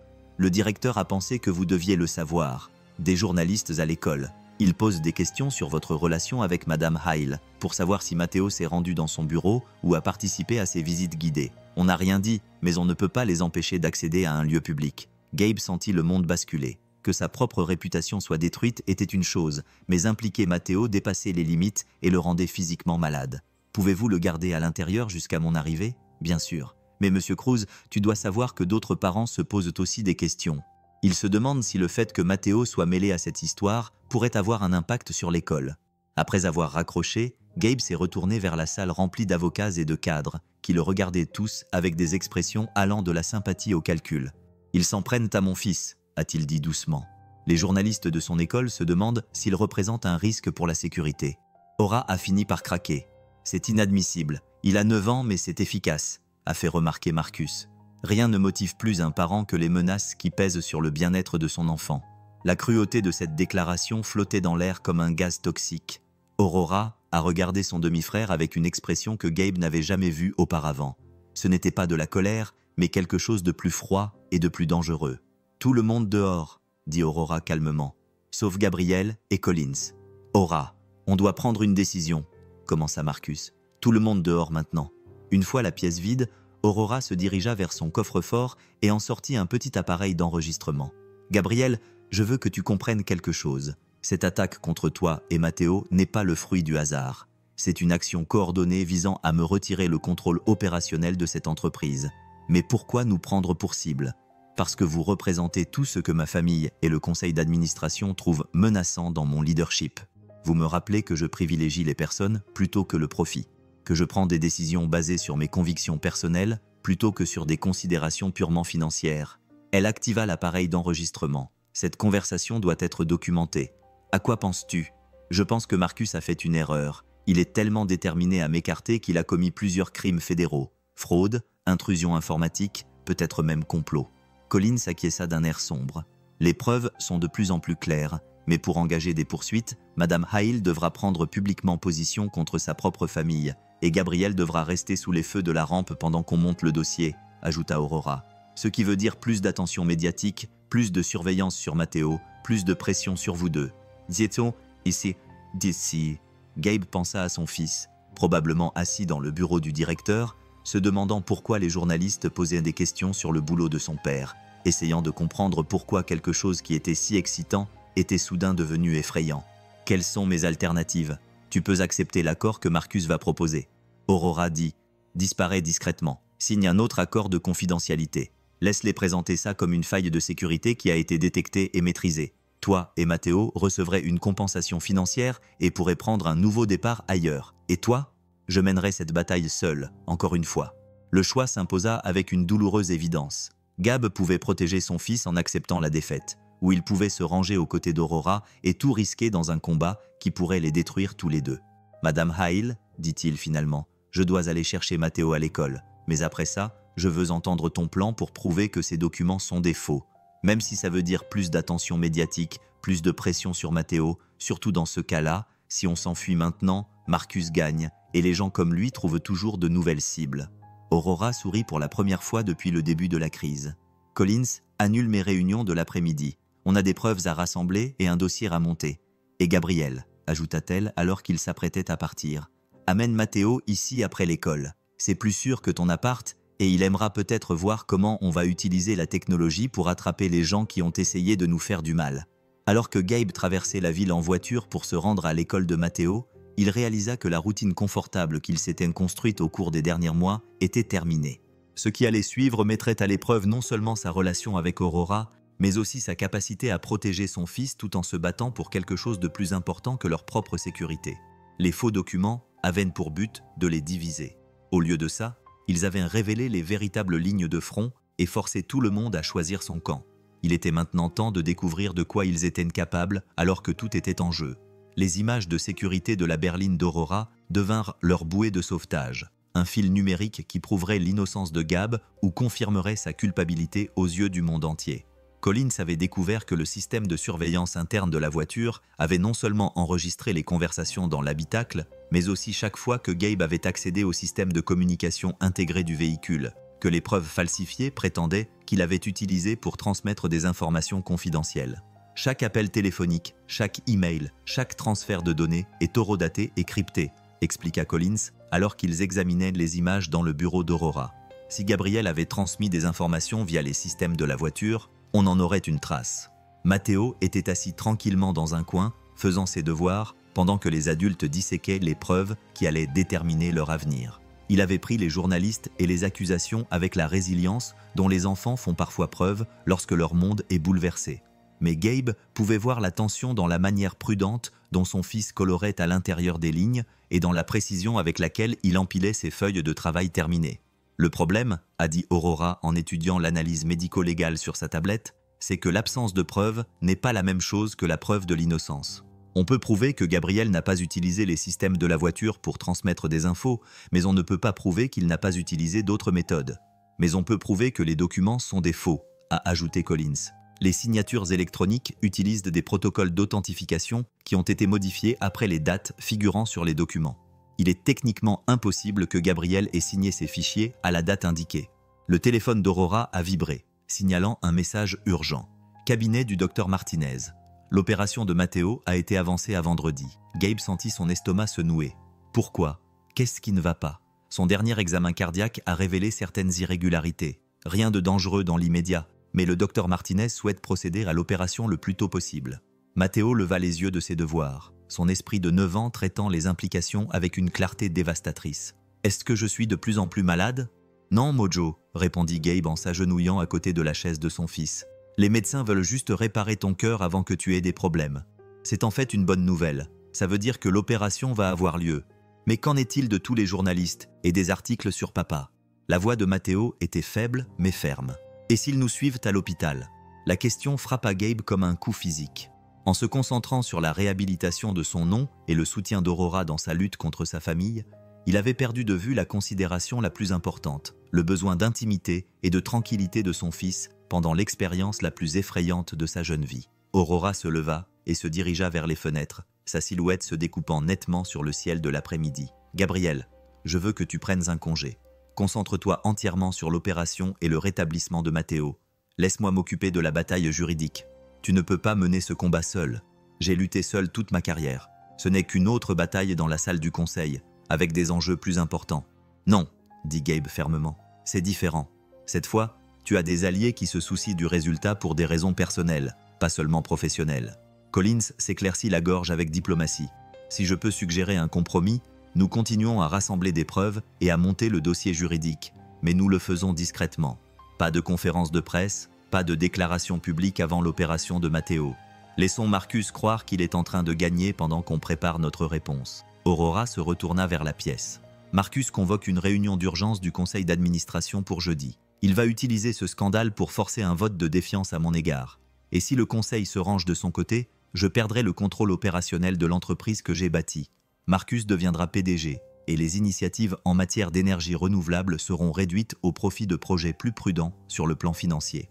Matteo avait suivi la conversation avec l'attention intense qu'il accordait à tout ce qui comptait. « Miss Aurora, » dit-il doucement, « je peux te poser une question ? Bien sûr. Si tu perds ton entreprise, tu pourras toujours aider d'autres enfants à découvrir l'énergie solaire ?» La question resta en suspens, comme un défi lancé aux priorités de chacun. Aurora s'approcha de la chaise de Matteo et s'agenouilla pour être à la hauteur de ses yeux. « Qu'en penses-tu » demanda-t-elle. « Penses-tu qu'il faille une grande entreprise et des équipements sophistiqués pour apprendre les énergies renouvelables ?» Matteo réfléchit sérieusement. « Non, tu m'as appris plus dans la voiture qu'à l'école. Et tout ce qu'on avait, c'était mon projet de voiture solaire et tes histoires sur le fonctionnement des choses. » Exactement. Le plus important, c'est d'aider les gens à comprendre qu'ils peuvent faire partie de la solution, sans avoir besoin d'un titre professionnel ou de l'accord du conseil d'administration. Mais tu pourrais aider plus de gens si tu gardais ton entreprise comme elle est. Parfois, il faut choisir entre faire ce qui est sûr et faire ce qui est juste. Papa dit toujours que faire ce qui est juste est plus important que faire ce qui est facile. Aurora a regardé Gabe avec quelque chose qui ressemblait à de l'admiration. « Ton père est un homme sage. » La soirée a apporté une visiteuse inattendue. Rebecca Patterson, de la Fondation pour l'éducation, s'est présentée au bureau d'Aurora avec une mallette pleine de documents et une détermination qui a surpris tout le monde. « J'ai suivi l'actualité », a-t-elle dit sans préambule. « Les accusations contre Gabriel, les questions sur votre jugement, le timing de tout cela par rapport à nos discussions sur le financement. Rebecca, je comprends que la Fondation doive reconsidérer sa position, » a commencé Aurora. « En fait, je suis ici pour accélérer notre calendrier. La Fondation Patterson est prête à financer intégralement le projet solaire de l'école, quelle que soit l'issue de votre situation juridique actuelle. » Cette annonce a laissé tout le monde sans voix. Finalement, Gabe a retrouvé sa voix. « Mais le scandale, les questions sur mon passé sont précisément la raison pour laquelle nous allons de l'avant, » a répondu Rebecca. « J'ai passé 30 ans dans la philanthropie éducative, Gabriel. J'ai appris à reconnaître la différence entre les risques réels pour la sécurité et les controverses fabriquées de toutes pièces. Tout ça ressemble à du sabotage d'entreprise. » Elle a ouvert sa mallette et en a sorti un accord de financement. 50 000 $ pour l'installation pilote à l'école primaire Lincoln, avec une option de financement supplémentaire en fonction des résultats. L'argent est conditionné à la participation de Gabriel en tant que coordinateur communautaire travaillant directement avec les élèves et les familles. « Vous voulez que j'accepte ce poste malgré les accusations ? Je veux que vous acceptiez ce poste en raison de la façon dont vous avez géré les accusations. Tout le monde peut faire bonne figure quand tout va bien. C'est quand tout s'écroule que le caractère se révèle. Aurora a étudié le contrat avec la même intensité qu'elle accordait à tous les documents importants. C'est incroyablement généreux, Rebecca, mais ça fait aussi de toi une cible. Marcus et ses alliés n'hésiteront pas à attaquer la fondation s'ils pensent que ça peut les aider. Qu'ils essaient. La fondation Patterson soutient l'innovation éducative depuis 40 ans. On ne change pas notre mission en fonction des intrigues politiques. Alors qu'ils examinaient les détails du financement, Matteo leva la main comme s'il était à l'école. « Madame Patterson, je peux vous poser une question ?» « Bien sûr. Si papa devient coordinateur des relations avec la communauté, ça veut dire que d'autres enfants pourront construire des voitures solaires comme la mienne ? C'est exactement ça. Ton père leur apprendra les mêmes choses qu'il t'a apprises sur les énergies renouvelables et la pensée scientifique. » Le sourire de Matteo était radieux. C'est le boulot le plus cool qui soit. Ce soir-là, alors qu'il s'apprêtait à quitter le bureau d'Aurora, Gabe sentit le poids des jours à venir peser sur ses épaules. L'opération de Matteo vendredi déterminerait l'avenir physique de son fils, tandis que la réunion du conseil d'administration de jeudi déterminerait le destin professionnel d'Aurora. La convergence des événements semblait à la fois fortuite et inévitable. « Madame Hyle, dit-il alors qu'ils attendaient l'ascenseur. Quoi qu'il arrive jeudi, je veux que vous sachiez que ces derniers mois ont été les plus enrichissants de ma carrière. Même avec le sabotage de l'entreprise et le scandale médiatique, ou plutôt grâce à cela, vous m'avez montré ce que signifie se battre pour quelque chose d'important. Même lorsque les chances sont contre vous, Aurora resta silencieuse pendant un moment, observant Matteo ranger son sac à dos avec le soin méthodique qu'il apportait à tous ses projets. « Gabriel, puis-je vous poser une question personnelle ?»« Bien sûr. Tu as peur pour l'opération de vendredi ?» Gabe a pensé à mentir, à faire semblant d'être confiant pour Matteo. Mais il a préféré être honnête. « J'ai super peur, mais pas de l'opération en elle-même. Le docteur Martinez est super compétent et l'opération a un taux de réussite élevé. J'ai peur de tout le reste. J'ai peur de ne pas faire les bons choix, de ne pas protéger Matteo ou de le mettre en danger. Tu le protèges, dit Aurora avec une certitude tranquille. Tu lui montres que certaines choses valent la peine d'être défendues, que l'intégrité est plus importante que la commodité. Ce sont des leçons qui lui serviront toute sa vie. Alors que l'ascenseur les emmenait vers le parking, Gabe réfléchit à quel point leur vie avait changé depuis ce premier matin où il était arrivé à 6 heures pile pour conduire Aurora à ses réunions. Ce qui avait commencé comme une tentative désespérée de payer les soins médicaux de son fils était devenu quelque chose de beaucoup plus grand. Un combat pour le genre de monde qu'il voulait léguer à Matteo. Demain apporterait de nouveaux défis, de nouvelles preuves à examiner, de nouvelles stratégies à élaborer. Mais ce soir, ils étaient simplement 3 personnes qui s'étaient trouvées au milieu d'une tempête. Chacun offrait aux autres quelque chose qui leur manquait. Aurora avait trouvé une famille, Gabe avait trouvé un but, et Matteo avait trouvé un mentor qui voyait son potentiel et encourageait sa curiosité. Les images de vidéosurveillance allaient soit les sauver, soit les condamner. La réunion du conseil d'administration allait soit confirmer le leadership d'Aurora, soit mettre fin à son contrôle sur l'entreprise qu'elle avait bâtie à partir de rien. Mais peu importe les résultats, ils avaient déjà gagné quelque chose de plus précieux que des titres professionnels ou des victoires juridiques. Ils avaient prouvé que la confiance et la loyauté n'étaient pas des luxes dans un monde compétitif, mais des nécessités pour construire quelque chose qui valait la peine d'être défendu. Alors qu'ils roulaient dans les rues calmes de la ville en direction de leur maison, Matteo s'endormit sur la banquette arrière, ses petites mains serrant toujours le kit de panneaux solaires qui avait tout déclenché. Dans le rétroviseur, Gabe pouvait voir Aurora regarder le garçon endormi avec une expression de protection farouche qui lui rappelait que certains liens transcendaient les relations professionnelles ou les obligations familiales. Le lendemain mettrait à l'épreuve tout ce qu'ils avaient construit ensemble. Mais ce soir-là, ils étaient exactement là où ils devaient être, avançant dans l'obscurité, animés par l'espoir et guidés par la conviction que les meilleurs jours de leur vie n'étaient pas derrière eux, mais les attendaient juste devant, de l'autre côté des défis que vendredi leur réservait.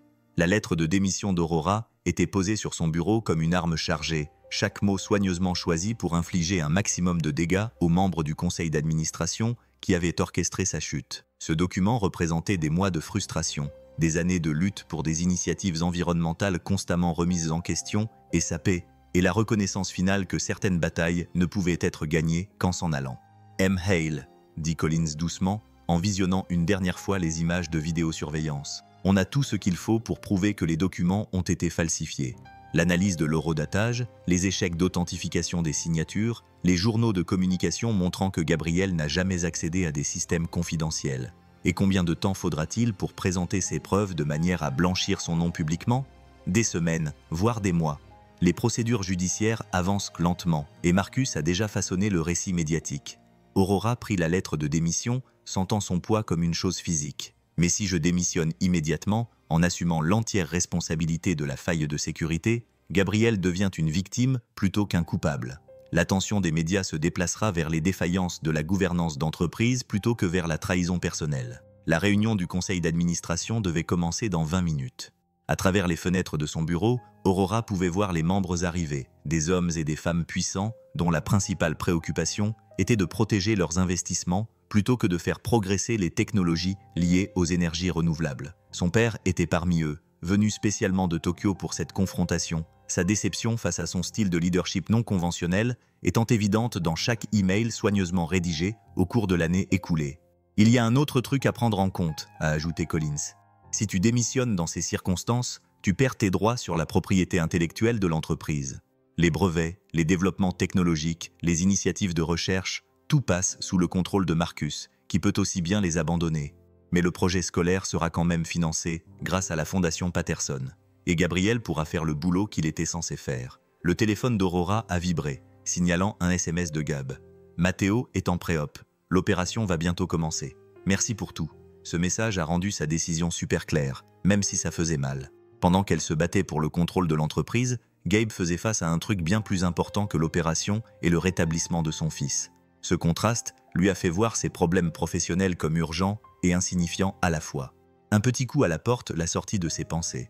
Marcus est entré sans attendre la permission, avec un air satisfait de quelqu'un qui attendait ce moment depuis des années. « Aurora, le conseil d'administration est prêt à vous recevoir. J'en suis sûr. Ça ne doit pas forcément être conflictuel. Si tu es prête à te retirer du contrôle opérationnel, à l'exception d'un rôle de consultant, on peut gérer cette transition en douceur. » Aurora a étudié le visage de son demi-frère, à la recherche d'une trace de la personne qu'elle croyait connaître autrefois. « Dis-moi, Marcus, Gabriel a-t-il toujours été la cible? Ou était-il juste pratique? Je ne vois pas ce que tu veux dire. Le timing, la sophistication des faux, la façon dont l'histoire a éclaté juste avant la réunion du conseil d'administration. Soit tu planifies ça depuis des mois, soit tu as une chance incroyable. » La neutralité prudente de Marcus s'est légèrement effritée. « Aurora, tu as toujours été trop confiante, trop disposée à croire que tout le monde partage tes motivations idéalistes. Gabriel Cruz est un père célibataire soumis à d'énormes pressions financières. L'idée qu'il puisse compromettre la sécurité pour de l'argent n'est pas vraiment farfelue. Sauf qu'il ne l'a pas fait. Les preuves le démontrent de manière concluante. Des preuves qui prendront des mois à présenter et des années à le disculper complètement. D'ici là, les dommages causés à la réputation de l'entreprise seront irréversibles. » Aurora se leva et se dirigea vers son coffre-fort, d'où elle sortit la lettre de démission ainsi qu'un autre document, une analyse complète des preuves falsifiées préparées par Collins et une société externe de cybersécurité. « Vous avez raison sur un point, dit-elle. Cette situation a nui à la réputation de l'entreprise, mais pas comme vous le pensez. » La salle du conseil ressemblait à un tribunal, avec le père d'Aurora président depuis le bout d'une table qui semblait conçue pour souligner la hiérarchie et l'intimidation. Les autres membres, des banquiers d'affaires, des dirigeants du secteur technologique, des vétérans de l'énergie et de l'industrie, la regardaient avec des expressions allant de la déception à une hostilité à peine dissimulée. « Aurora », commença son père, d'une voix empreinte de la distance formelle qui caractérisait leur relation depuis l'enfance. « Nous sommes ici pour discuter de la faille de sécurité impliquant votre chauffeur personnel et de ses implications pour la gouvernance de l'entreprise. »« En fait, » répondit Aurora en posant les deux documents sur la table, « nous sommes ici pour discuter du sabotage de l'entreprise et de ma réponse à celui-ci. » La pièce devint silencieuse, à l'exception du léger bourdonnement des systèmes de climatisation. Aurora activa l'écran mural et commença à présenter l'analyse médico-légale qui prouvait que les documents étaient des faux sophistiqués. Les signatures électroniques utilisent des protocoles d'authentification qui ont été modifiés il y a 3 mois, expliqua-t-elle, d'une voix calme malgré l'importance de ce qu'elle affirmait. Les documents financiers font référence à des numéros de compte qui n'ont jamais été attribués à Gabriel Cruz. Les journaux de communication montrent des activités qui sont techniquement impossibles compte tenu de notre architecture de sécurité. Marcus se pencha en avant, ses arguments préparés clairement perturbés par la minutie de sa présentation. Aurora, même si ces documents spécifiques sont discutables, les préoccupations plus générales en matière de sécurité restent valables. Vous avez tout à fait raison, acquiesça Aurora en passant à la diapositive suivante. Les préoccupations plus générales en matière de sécurité sont extrêmement valables. Une personne ayant un accès interne à nos systèmes, aux clés d'authentification archivées et une connaissance approfondie de nos opérations, mène une campagne systématique visant à saper la direction de l'entreprise. Elle regarda Marcus droit dans les yeux tout en poursuivant. La question est de savoir si le conseil d'administration veut s'attaquer à la menace réelle pour la sécurité ou continuer à suivre un discours qui sert certains intérêts politiques.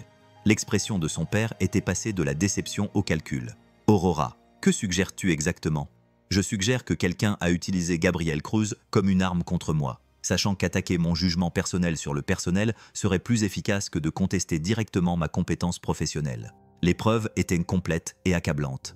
Des enregistrements téléphoniques montrant les communications de Marcus avec des consultants externes en cybersécurité spécialisés dans la gestion de la réputation. Des transferts financiers correspondant à la chronologie de la création du document.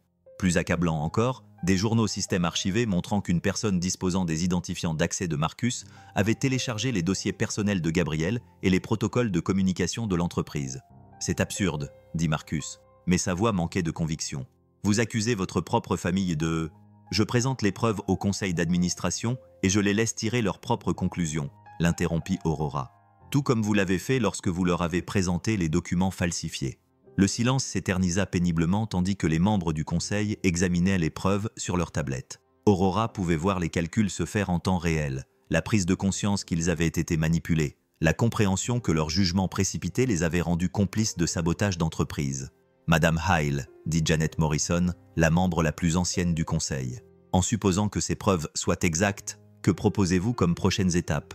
Aurora prit la lettre de démission, la tenant de manière à ce que tout le monde puisse voir le document qu'il s'attendait à ce qu'elle remette. Puis, délibérément, elle la déchira en deux. « Je propose que nous renvoyions cette affaire aux enquêteurs fédéraux pour qu'ils engagent des poursuites pénales. Les accusations de fraude d'entreprise, d'intrusion informatique et de complot sont toutes applicables ici. » Elle regarda Marcus droit dans les yeux. « Je propose aussi que tout membre du conseil qui a participé ou profité de ce sabotage réfléchisse à sa propre responsabilité juridique. » Le changement dans l'ambiance de la pièce était palpable. Marcus était devenu pâle, tandis que plusieurs membres du conseil reconsidéraient clairement leur position.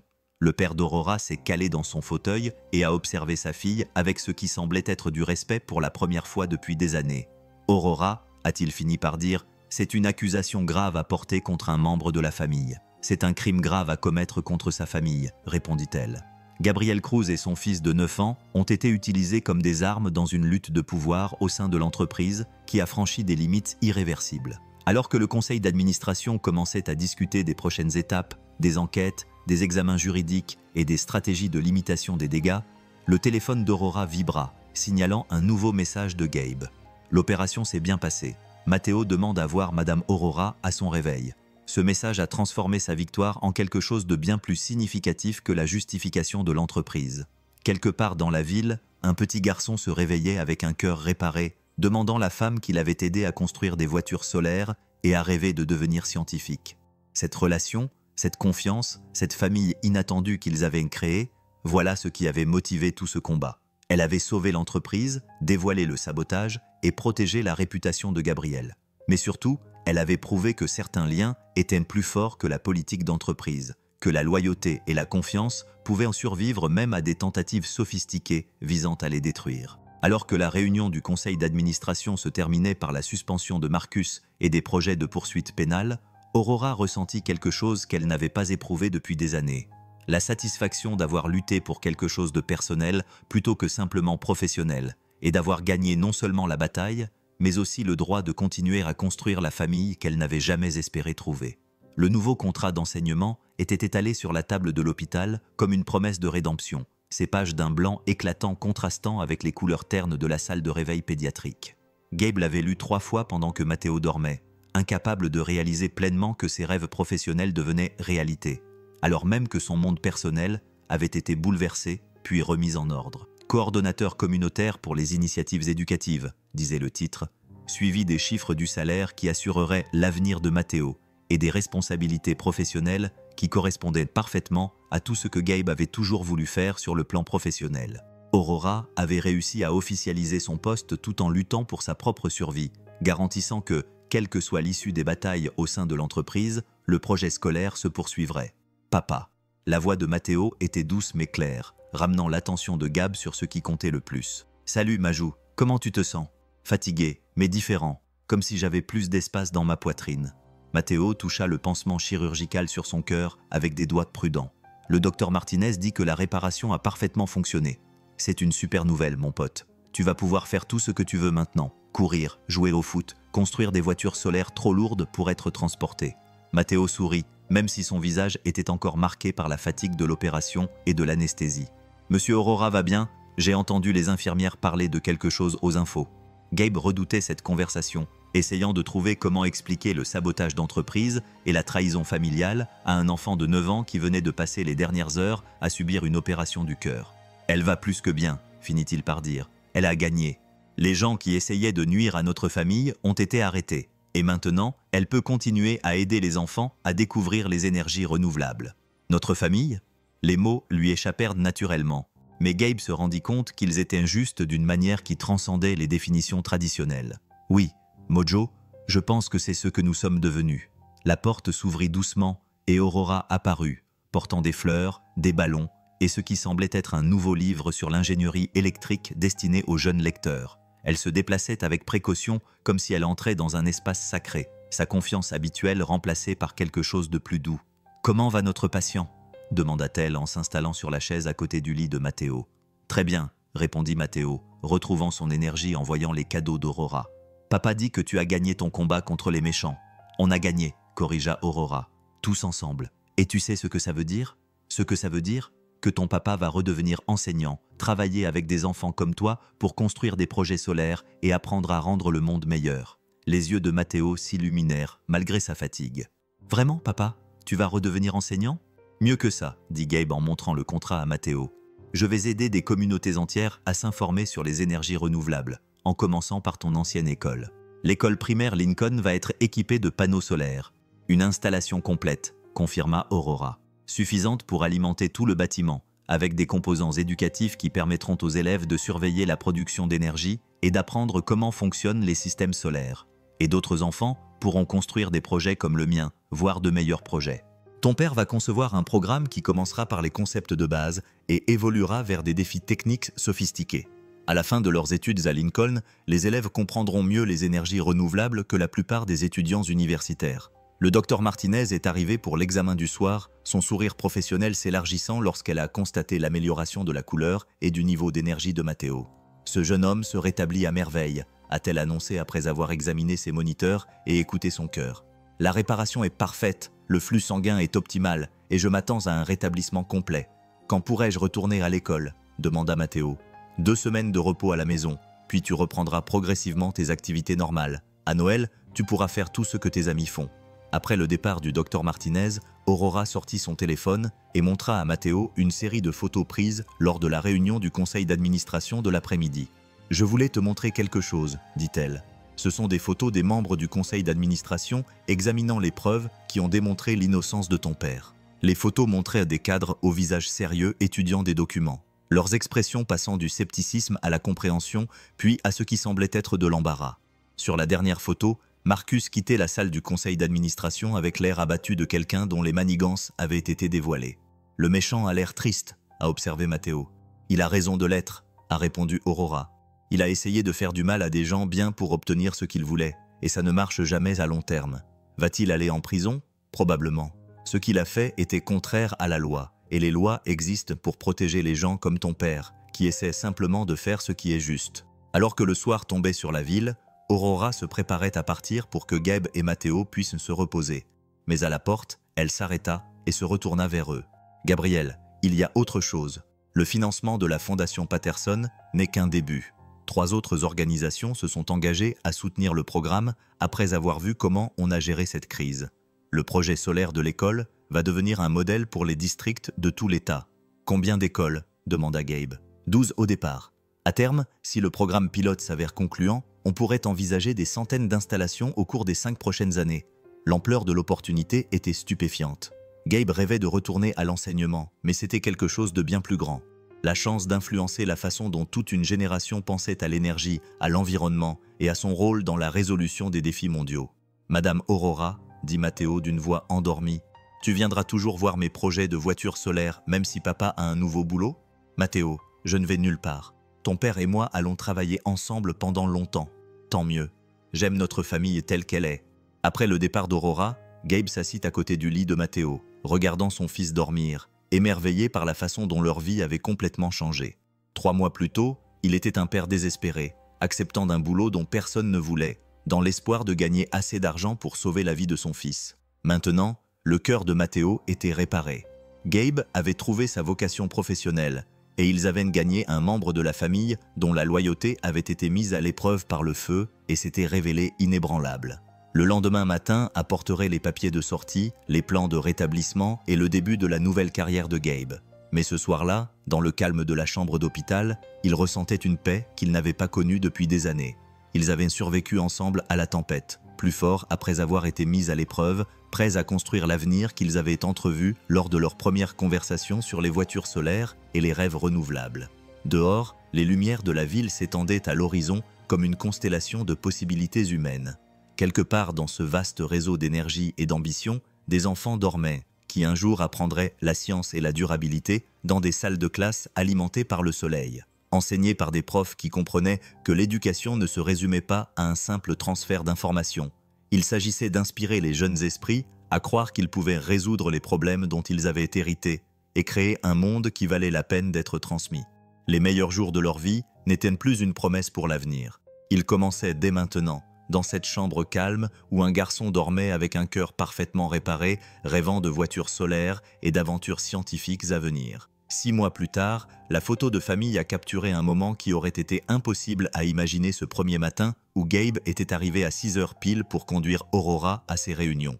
Tous les 3 se tenaient devant l'école primaire Lincoln, souriant à la caméra, tandis que derrière eux, les panneaux solaires nouvellement installés brillaient sous le soleil de l'après-midi comme une promesse tenue.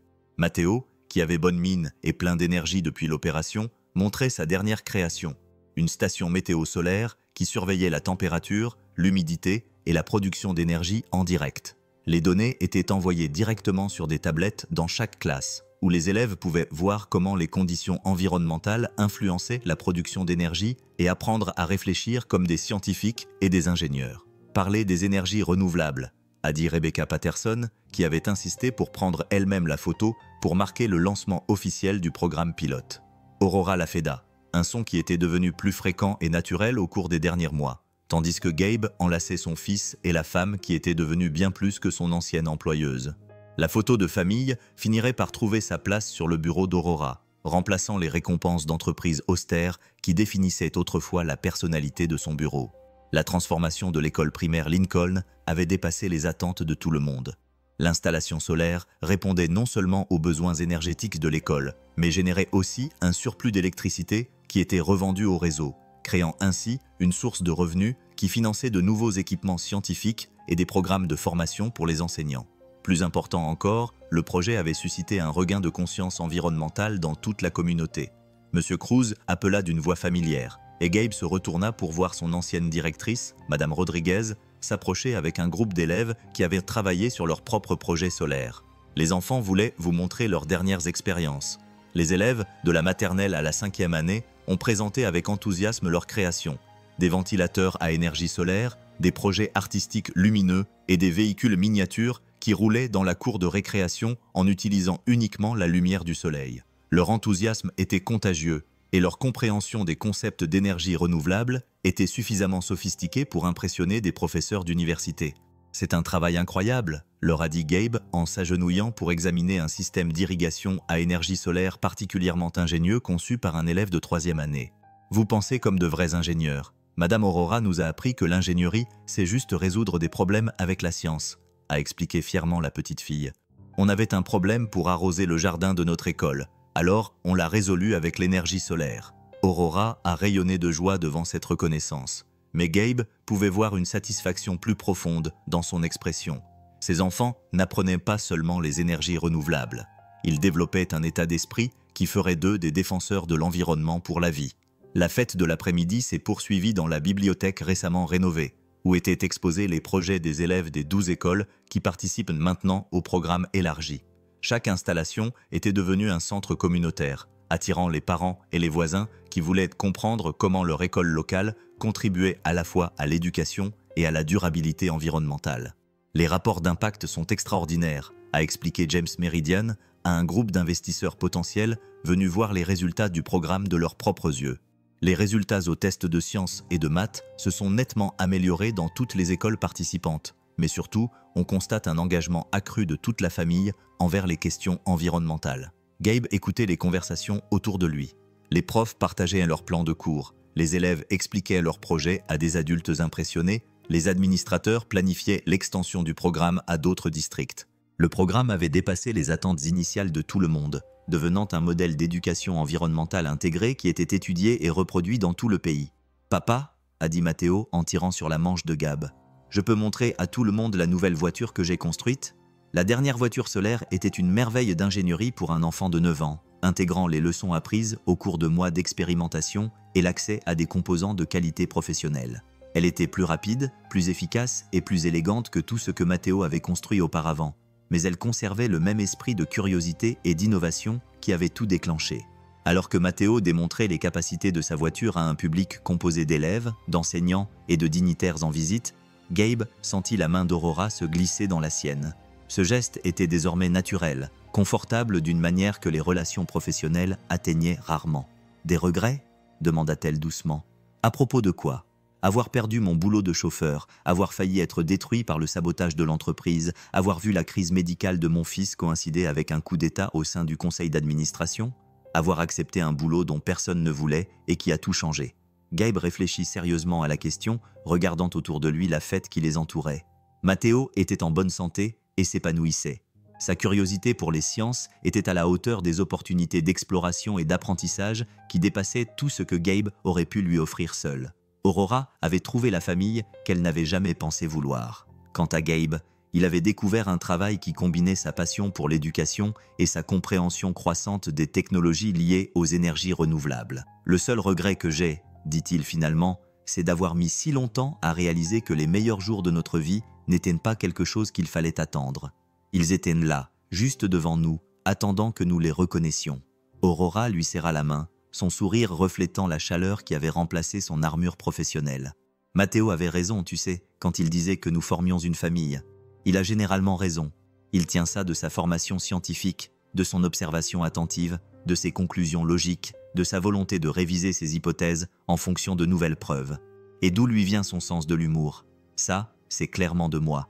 Même si ses blagues sur les énergies renouvelables sont de plus en plus sophistiquées depuis qu'il travaille avec toi. » Alors que la fête continuait autour d'eux, Gabe repensa au chemin qui les avait menés jusqu'ici. L'annonce d'emploi froissé qui avait tout déclenché avait disparu depuis longtemps. Mais son impact continuait de se répercuter dans la vie des étudiants qui grandiraient en comprenant qu'ils pouvaient faire partie de la solution aux plus grands défis de l'humanité. La photo de famille immortaliserait cet après-midi particulier, mais elle représentait quelque chose de plus grand. La reconnaissance que les familles peuvent prendre différentes formes, que les relations les plus significatives se développent souvent de manière inattendue et que le travail qu'on fait a le plus d'importance lorsqu'il est lié aux personnes qu'on aime. Marcus avait été reconnu coupable de plusieurs chefs d'accusation fédéraux et condamné à 3 ans de prison. Ses tentatives pour détruire le leadership d'Aurora avaient au contraire renforcé sa position et étendu son influence. Le conseil d'administration avait présenté des excuses publiques et restructuré sa gouvernance pour éviter de futures tentatives de sabotage, tandis que le père d'Aurora avait finalement reconnu la vision et le leadership de sa fille avec une certaine fierté. Mais la véritable victoire n'était pas d'ordre corporatif ou juridique. Elle était personnelle. Elle se manifestait dans l'énergie débordante et la curiosité scientifique de Matteo, dans le rire sincère d'Aurora et son aisance croissante dans les relations émotionnelles, dans la satisfaction de Gabe pour un travail qui faisait une différence dans la vie des individus plutôt que dans les budgets institutionnels. Alors que le soleil se couchait derrière les panneaux solaires de l'école, projetant de longues ombres sur la cour de récréation où les enfants continuaient à expérimenter leurs projets, Gabe a réalisé que les meilleurs jours de leur vie n'étaient pas marqués par la richesse ou le statut social, mais par la famille inattendue qu'ils avaient forgée ensemble. Une famille où le courage était le copilote et l'espoir le conducteur, où les voitures solaires faisaient de la course sur les tables de cuisine et où les rêves alimentés par la lumière du soleil illuminaient un avenir suffisamment radieux pour les guider vers leur foyer. Le chemin parcouru depuis ce premier matin désespéré jusqu'à ce moment de célébration leur avait appris à tous que certains emplois sont plus que de simples emplois, qu'ils sont l'occasion de découvrir qui nous sommes destinés à devenir lorsque nous sommes assez courageux pour nous faire confiance mutuellement avec nos rêves. Et sur la banquette arrière de leur aventure commune, entourés des rires des enfants qui apprenaient à construire un monde meilleur, ils avaient trouvé quelque chose de plus précieux que n'importe quel salaire. Ils s'étaient trouvés les uns les autres et, ce faisant, avaient découvert que le travail le plus important de tous était de créer des familles suffisamment fortes pour changer le monde, un panneau solaire et un esprit scientifique à la fois. Si cette histoire t'a touché, n'oublie pas de partager tes impressions dans les commentaires. Abonne-toi pour en savoir plus et ne rate pas la surprise de demain.